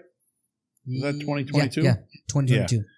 And Monster Smash, I decided I wanted to do all the monsters in the same format. So you can truly taste the same format cigar in 14 different blends. And which is going to be fun, but they're all 5 1/4 by 52, box pressed. Yeah. And of course, that's why I call it the Smash, and the box actually folds together like a book. So they're kind of smashed together. That's cool. And because ultimately, when I made the Monster Mash, it was great, and the coffin-shaped box was a lot of fun. Yep. But ultimately, kind of a pain in the ass to store. So this year, when I did the Monster Smash, I said I'm gonna make a box that's gonna be really easy to put away. That's cool. Because the format of the box is super, super compact. Yeah. Hopefully it'll be easy to hang. So it ends up working nice. So we already kind of like touched base with creating your first Tatuaje blend with Don Pepin Garcia, but how has that relationship, I mean, even now, right, been so crucial to the brand and going through that? Well, I mean, obviously now I'm part of the family, a permanent fixture in the family. I've been, Yanni and I were kind of dating secretively, very worst kept secret in the industry for a long time. And then eventually I finally asked her for her hand in marriage, but it was nothing that like I ever expected to do again in my life. I wasn't planning on getting married again. Yeah. But when it came to the relationship with the family, the one thing that we talked about is like the first thing I don't want to do is fuck up the relationship with, of what we have as business partners. Sure. Ultimately, I think Pepin realized that not only was not only did he have a good, respectable, loyal client, because I've been their most loyal client, obviously, because I never left. I've always done things with the family. He got the bonus because he knew that I was going to treat his daughter well. So ultimately, it didn't mess up anything. The only thing that I will say, and this is where I come into play more often, I'm their biggest critic. That's good. Like I'm always the first one to tell them, we need to double check this stuff, or we need to double check, this pilon, or we need to double check wherever that tobacco came from, because I'm sensing something that's a little off in a blend, and we need to nip it in the butt before it, or is it nip it in the butt or nip it in the bud? I think it's nip it in the bud. Yeah. But we have to nip it and catch it early before it goes too far. So I'm always kind of like, anytime someone sends us like maybe they had a bad cigar or they felt like they had a bad experience about the product, I send that information directly to the factory because I want them to learn from it. Because I think we can always do better, and I always think that we have the capacity and the ability to make perfect cigars. I mean, nothing's going to ever be perfect, but at least enjoyable every time. That's really cool, and that's good to have that that ability to talk back and forth, right? Yeah, for sure. And be able to say, "Hey, man, we got to double check this and nip it early." So, how did I gotta ask, how did it start with your wife, and how did that whole thing roll out? Were y'all sneaking out behind the tobacco barn? No, it wasn't that. Yeah, definitely not that. Ultimately, we both went through a change in our life at the same time, and gotcha. I think we were best friends, and we were also, she was my first line of fire to the factory. Yeah, because she spoke English and no one else did. Yeah. And my Spanish sucks, so that's all right. Ultimately, ended up being just kind of natural and easy. So it just kind of fell into place. It's awesome. It wasn't really any rhyme or reason other than it just kind of came naturally. So this one. So how long does it take for let's say you think of a blend, how long does it take from it to go from your brain to the rolling table? Well, if I'm in the factory, it's pretty quick. It's pretty fucking quick. For samples, it's really easy. I mean, even during the pandemic when we couldn't travel, I was still emailing information down to the factory and saying, hey, I need samples in this size and this particular blend. And it's fairly quick to get the samples done when it's finally like, okay, that's it. Like I've approved it. Then it's super quick. That's cool. They have to obviously go and get the tobacco prepared and make sure it's ready to be used, because when they're pulling tobacco for blends and samples, maybe that tobacco's not in the cycle right now. So they have to get it ready to be in that cycle of production. But yeah, I remember being down in the factory with another cigar company that makes cigars with the factory also. Yeah. And they were on like their third blend in like a couple hour period. Damn. And you know, not that's not really a lot. Okay. But they had, you know, they kept on going back to and saying, hey, can we get it with like a little bit more kick? And, you know, of course, Jaime was directing the chief of production on what to put together for those clients, because those clients are getting cigars made, usually blended by Jaime.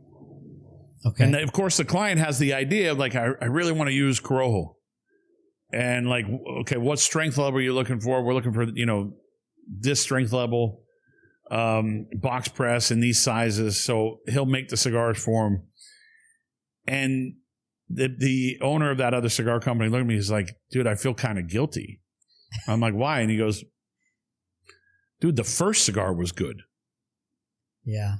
Like the second cigar was good. The third cigar was good. I feel like now I'm just confusing myself, but I feel like I need to go and make 100 different samples with that before coming out with a cigar. I go, yeah, dude, you got to realize that every cigar they're going to give you is going to probably pretty much be up there right where you want it to good. be. Yeah, yeah. It's really at that point whether or not you want to be that picky.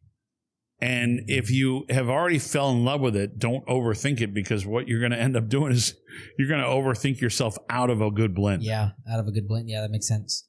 So, like, what is I guess the creative process behind it? We make a cigar, you find it. I mean, now we've got to make a label for it. Now we got to, like, how does that all work out? Yeah, sometimes I have a brand name that's already ready, that I've already registered, that I haven't used. Like for example, when we did La Riqueza way back in 07, no, 08, late 07, early 08, I kind of had an idea of what tobaccos I wanted to use. And we didn't have that tobacco. So I reached out to a friend of mine on a cigar forum called Cigar Family, which is owned by the Fuente. It was a Fuente forum back in the day. JC Newman Fuente had a thing called Cigar Family. And I knew of a tobacco person that happened to be on that forum. And I sent him a private message and I said, hey, do you have access to any broadleaf? And he goes, yeah, we have some in Nicaragua. If you want, just come down the road with Pepin and Jaime and pick up a couple hands. And Pepin and Jaime had never used broadleaf at the time, so it was kind of like a question in their mind. So we went down the road, we grabbed a couple hands of tobacco from this supplier, went back to the factory, and I knew that I wanted more of a medium blend.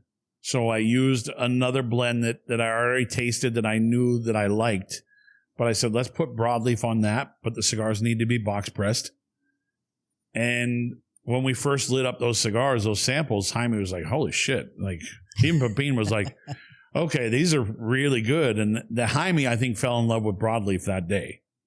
Oh, and that's why you see the Jaime Garcia broadleaf, which is probably one of the most requested broadleaf cigars out there. But yeah, ultimately it was purely like I knew I had this brand name and I knew what I wanted to do with it. And I knew I wanted to make it look old school. So that's where the box pressing came in. And it was, at the time, it was a fully dressed box, like an old Cuban box. Oh, and gotcha. everything looked super vintage on it. So Yeah. I even confused a couple retailers. One retailer, a very big retailer in Orlando, Florida, Corona Cigar.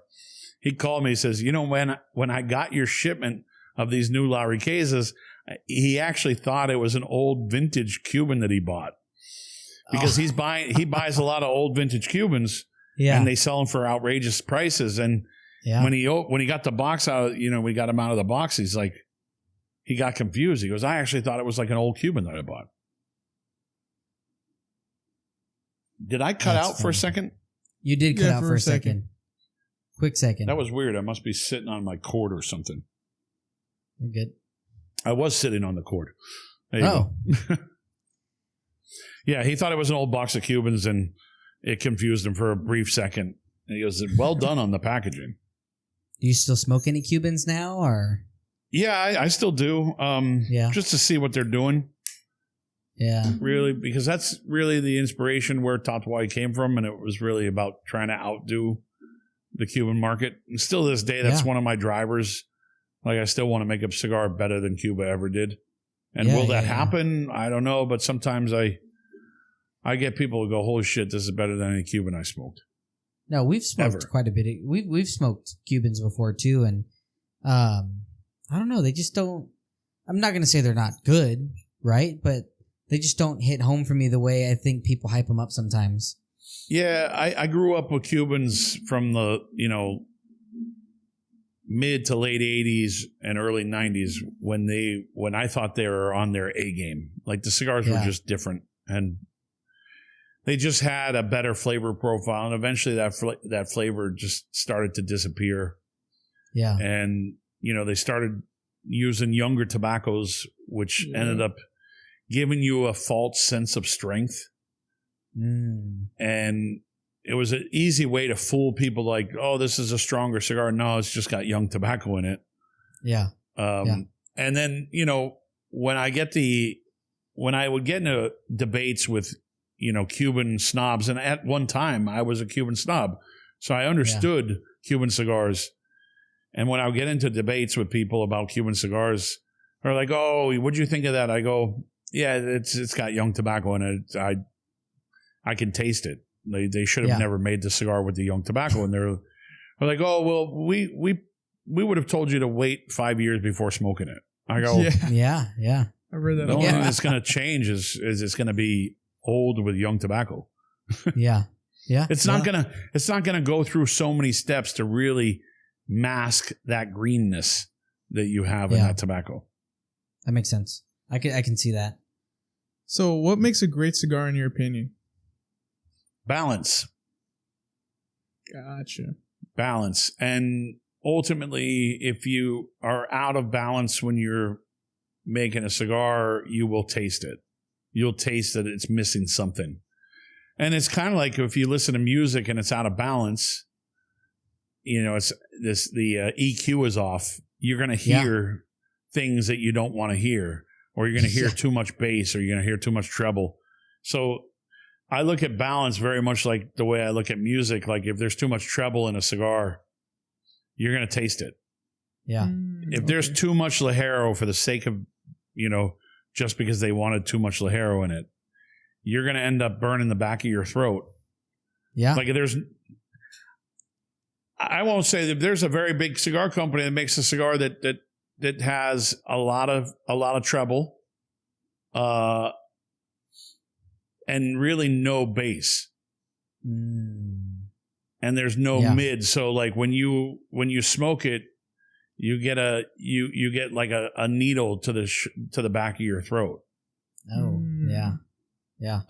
Because it's missing balance. It's missing that EQ. Yeah. So when you have balance in a cigar, also, you end up feeling that a cigar that's built really strong isn't that strong. Like, you'll actually, I'll tell you on paper, that's a really strong cigar. And you're like, "I didn't find it that strong." I'm like, because it's got balance. Yeah, because balance. I go, it might get you in the stomach, and it might make you hungry. Yeah. But it won't burn your palate out. That's cool. Okay. Is there any, I guess not any regrets of blends, but any regrets of blends you haven't made yet? And then anything besides the Monster you plan on revisiting? Yeah, I mean, there's always revisits that we do in our portfolio of old things that we haven't done for years. We're like, we should revisit it, put it back out, like limited editions that we did one time, and we're like, we should bring that back out because there's a lot of people that didn't get to try it the first time. Yeah. Yeah. So that's why we did the Monster Redux series, because there are a lot of people that never got a chance to taste the Frank. Yeah. And of course, tobacco changes, so you're not going to get the identical version of it, but I try to get as close as possible. But I also got tired of seeing people spending, $100 to $200 on one single Frank. So I was like, here's one for $13 again. There you go. That's cool. Regrets really for cigars, like if it's a cigar that I didn't like, we don't make it. Yeah. Like, okay. So no regrets. Regrets on packaging, like I did the first Drac, I decided to paint the inside of the box to make it look like the inside of a Dracula's coffin with red velvet, but it was red paint instead. That was a bad idea. That was something I'll never do again. And I never want to revisit cigar at all. Or? Yeah, because the box unfortunately was like made way too close to when they were packaged. If the box maker had kept his timeline that he was supposed to keep for us, the boxes would have been done several months before, and the cigars would have gone in the box where the box had no all that smell from the paint would have dissipated. Yeah. Unfortunately, I found out after I had already shipped most of the retailers. Oh, so that sucks. I had to send out like a nice letter to everybody saying, hey, if you find anything that you are having a problem with, send them back, and I'm going to replace the cigars for you. That's cool. But I also told them to separate the cigars out of the box because that little hint will dissipate. It's just a temporary thing, and ultimately it was a bad idea, and I'll never do it again, obviously. So what do you think are some underrated or overlooked cigars in the Tatuaje portfolio?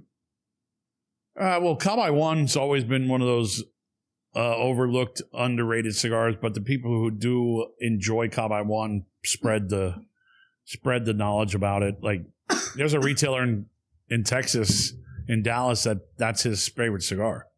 So anybody who walks into his store, they usually buy that cigar from him because he's the one smoking them. Yeah.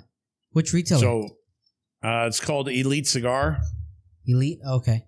Yeah, Kent Pennington is the name. Like, I see him everywhere, and he'll have even the cigars without bands on them, so he doesn't want to offend other cigar makers. How nice of him. How nice of him and generous.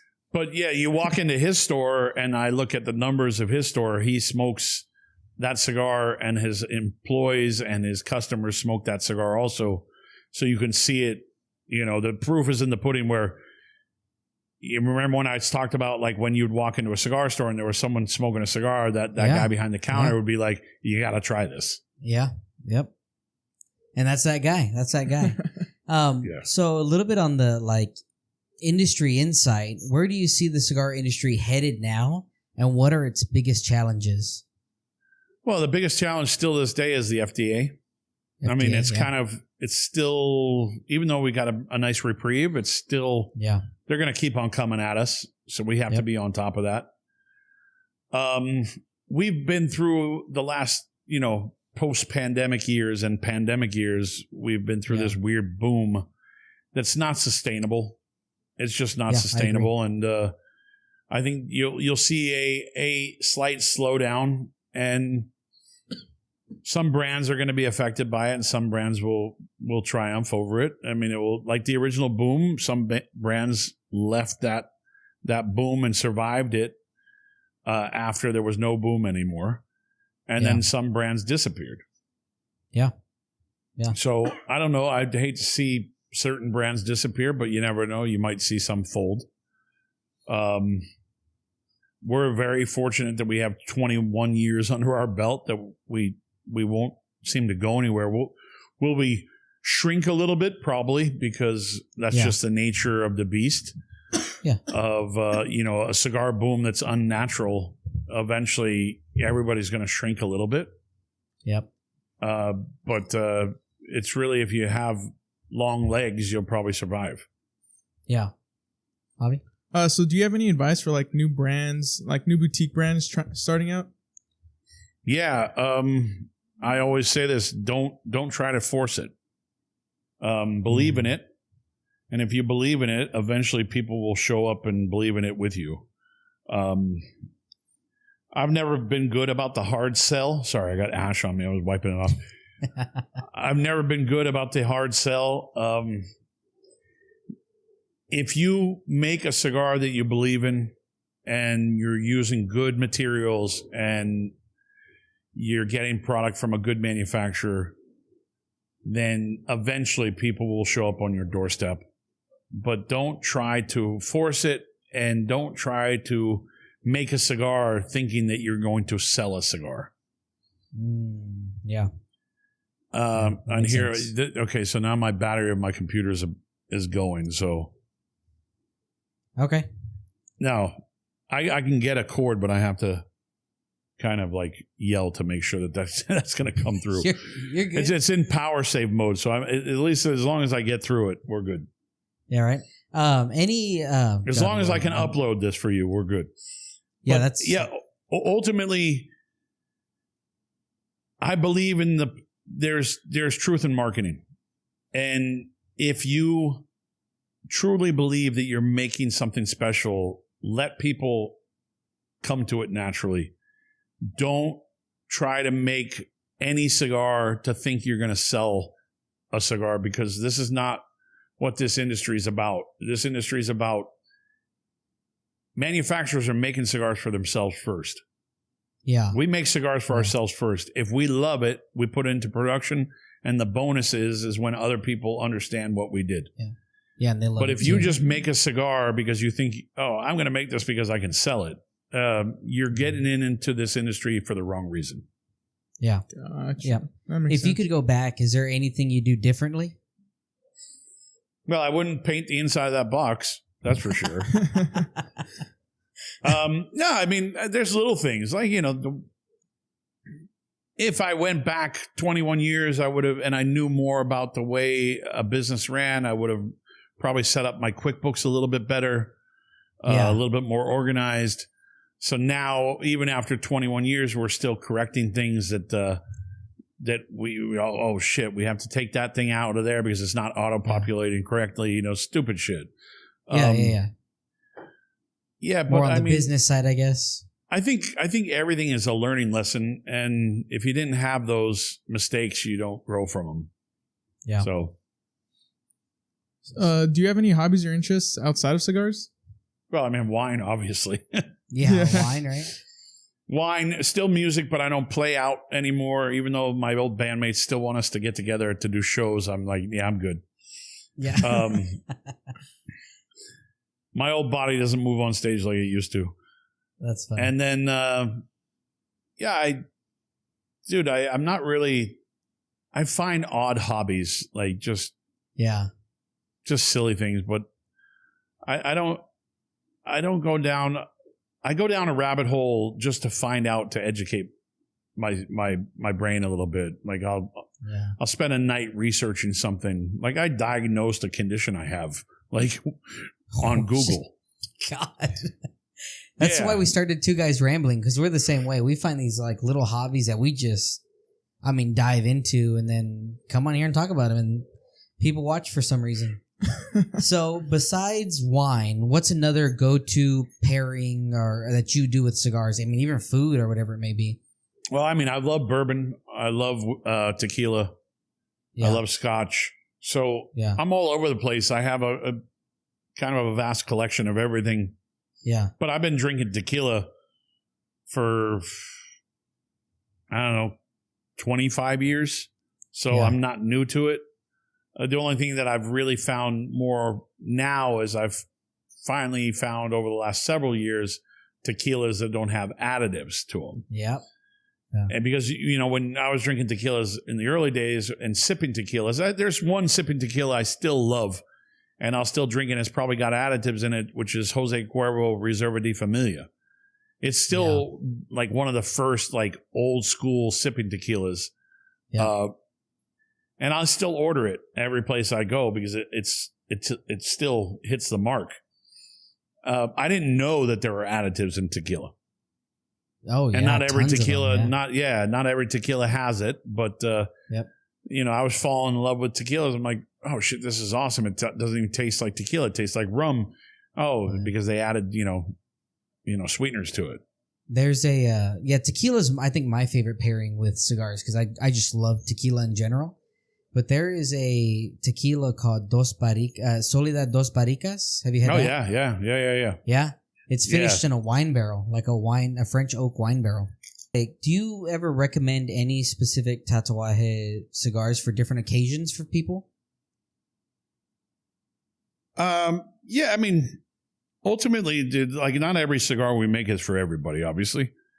And I'm bad with like recommending things to people. Like I remember being in a retail shop and the owner of the store said, "Hey, do me a favor and go sell some cigars to this guy." I'm like, I don't know what this guy likes. Yeah. Like I'm not even sure like if I can sell him a cigar. And so I asked the guy, I said, "Hey, hi sir, you need any help?" And he goes, "Yeah, sure. Tell me about your cigar." I go, "Well, first, can I ask you what you enjoy smoking?" He goes, "Yeah, I smoke a lot of Opus X." And I go, "Yeah, I got nothing for you." Yeah, because I'm like, I could sell you one of my cigars, but you're not going to get an Opus X out of it. Yeah. And ultimately, like, we don't make cigars that try to mimic anything but what I believe were like an old Cuban cigar. Yeah. I try to go for those profiles. And it was just one of those moments I was like, okay, I'm not going to try to force a cigar on anybody if they're not, into the brand already. Yeah. So ultimately, if someone asks me, like, I'm looking for a celebration cigar, I go, well, try to find like one of my Escasos from Miami. And that's a good celebration cigar. It's very, very elegant, but also at the same time, it's got a lot of flavor. And it's a little bit more expensive. So if you want something to celebrate with, do that.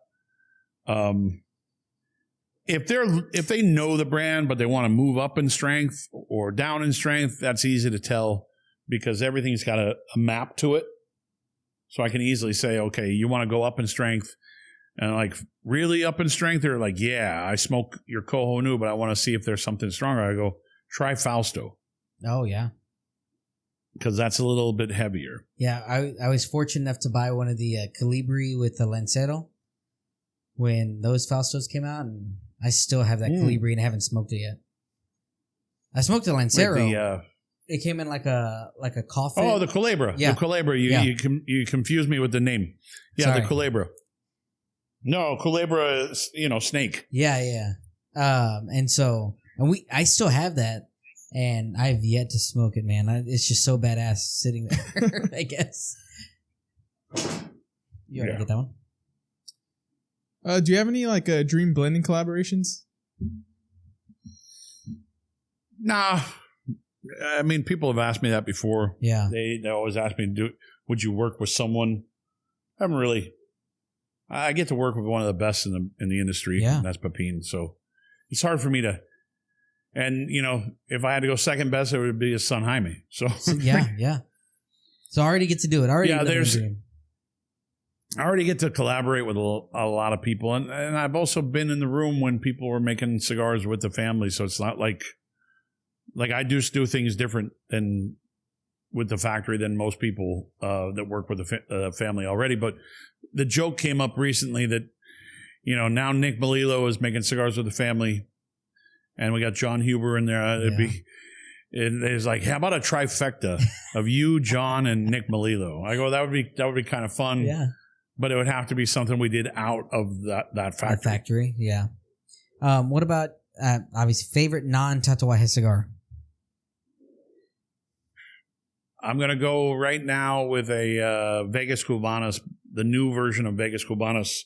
Well, I say new version, the most recent release of Vegas Cubanos from My Father's Cigars.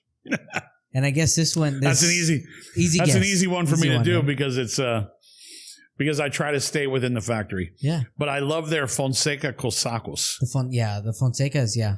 Really, really good. Yeah, the Cosacos, especially the ones that come in the tin. Yeah. They don't have to come in the tin either.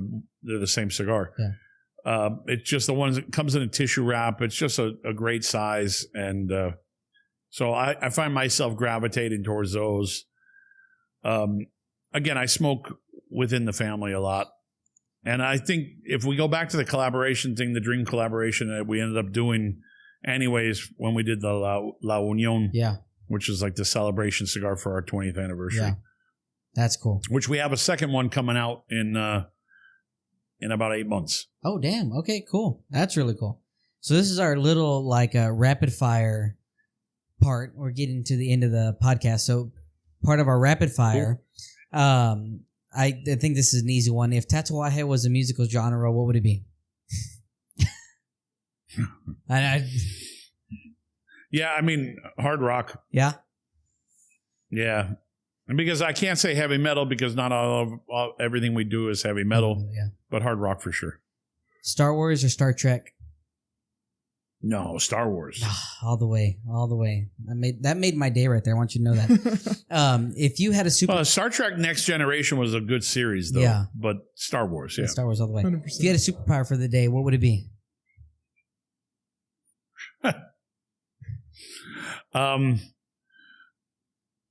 Oh, wow. Yeah. Superpower for a day. Just one day. Hearing people's thoughts, that would be fun. Oh, that would be fun, I guess. All right. All right. Pineapple on pizza, yes or no? No. No. It depends on what you're in the mood for, man. Like ultimately, I love a good Hawaiian pizza when it's done right, but it's not something that I eat.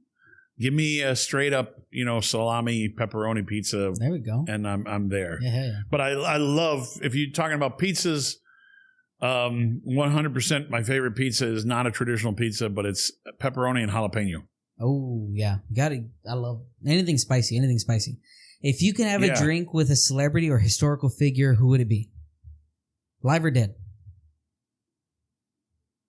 Oh, dude, I've been asked this question multiple times, and there's always a different answer. It's really about what I'm in the mood for. I don't know. Like, I would always go back to, like, saying that I heard this a long time ago, and I actually thought it was, like, a good answer, and I kept it for myself, too. And someone said they'd like to have lunch with Nancy Reagan. Huh. That is, yeah. And I'm like, that's actually kind of cool. Yeah. I think if I had to go music, though, I would probably love to sit in a room with, like, Randy Rhoads and Cliff Burton. Oh, dude, yeah. That would be cool. Two guys that died very tragically, very young. Yep. And they were ultimate musicians. Yep. Do you have a Tatuaje cigar band tattoo?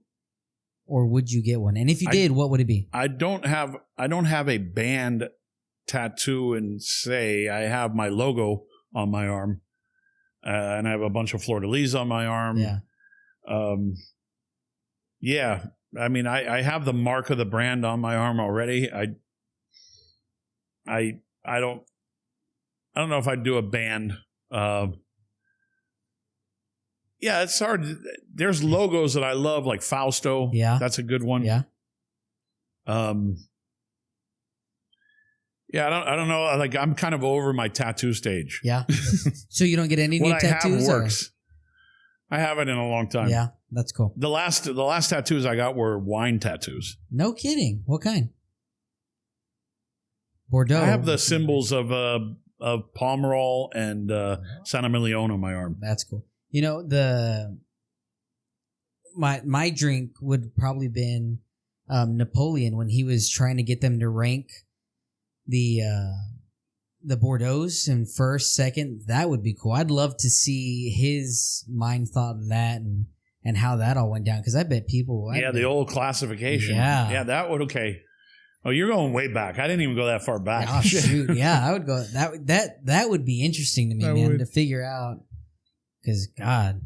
and then if I think any president, though, I would like to sit down with any president, either to call him a dumbass or to call him a great president.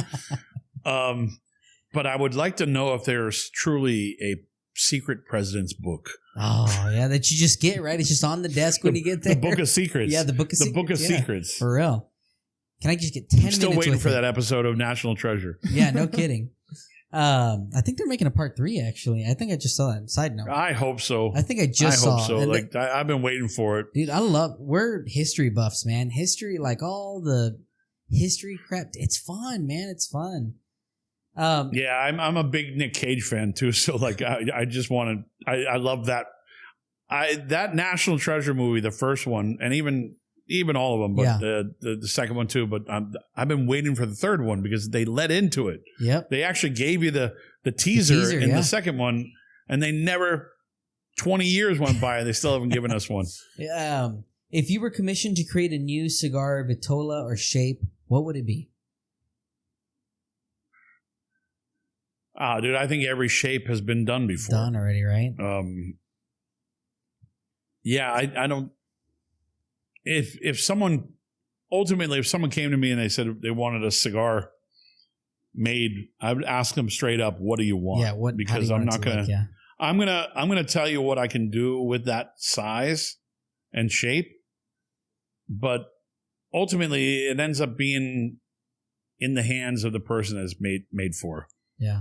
Because that's cigars in general. Like, what's the best cigar? The best cigar is the one you're smoking. Yep. Because if you like it, that's all that matters. Yeah. Because it's you. Truthfully. All right, Pete. Well, but, yeah. I mean, I think that we really do appreciate you, man, coming on here. Thank you so much. And spending the time with us to come out of your Sunday and sit on here and ramble with us and talk. Father's Day. Yeah, I know.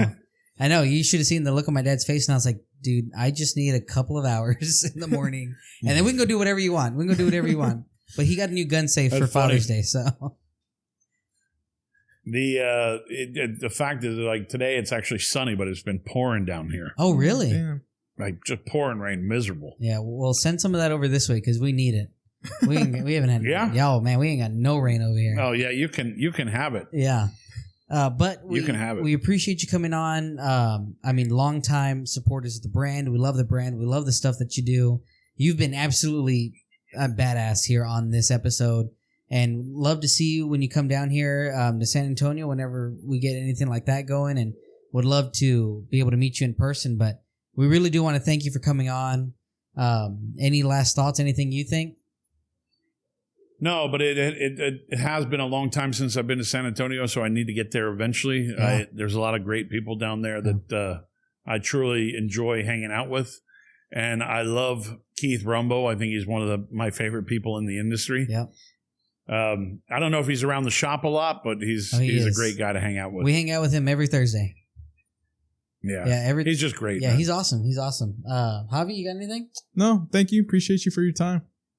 All right, man. No, yeah, you're welcome, man. Just again, whatever you're smoking, that's the best cigar for you.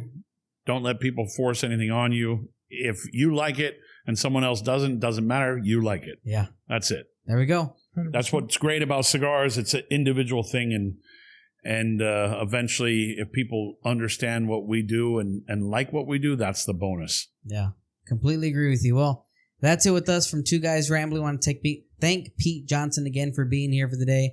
If you haven't, for some reason, tried Tatuaje Cigars, make sure you go to your local B&M, jump in there, grab a couple of them. I mean, you can walk up to the wall, close your eyes, and pick, and you're going to love it. But get in there, buy some. Other than that, we'll see you here next week. I don't know what the hell we're doing next week. What are we doing next week? Roman, no, it's Nazis. Nazi conspiracies. That's actually what we're doing next week. So that's what you get followed up by, Pete, is Nazi conspiracies. We're going to see what happens there. Wow. Yeah. Two Guys Rambling. Welcome to the show. But other than that, guys, we'll see you again here next week. Laters. See ya. Bye.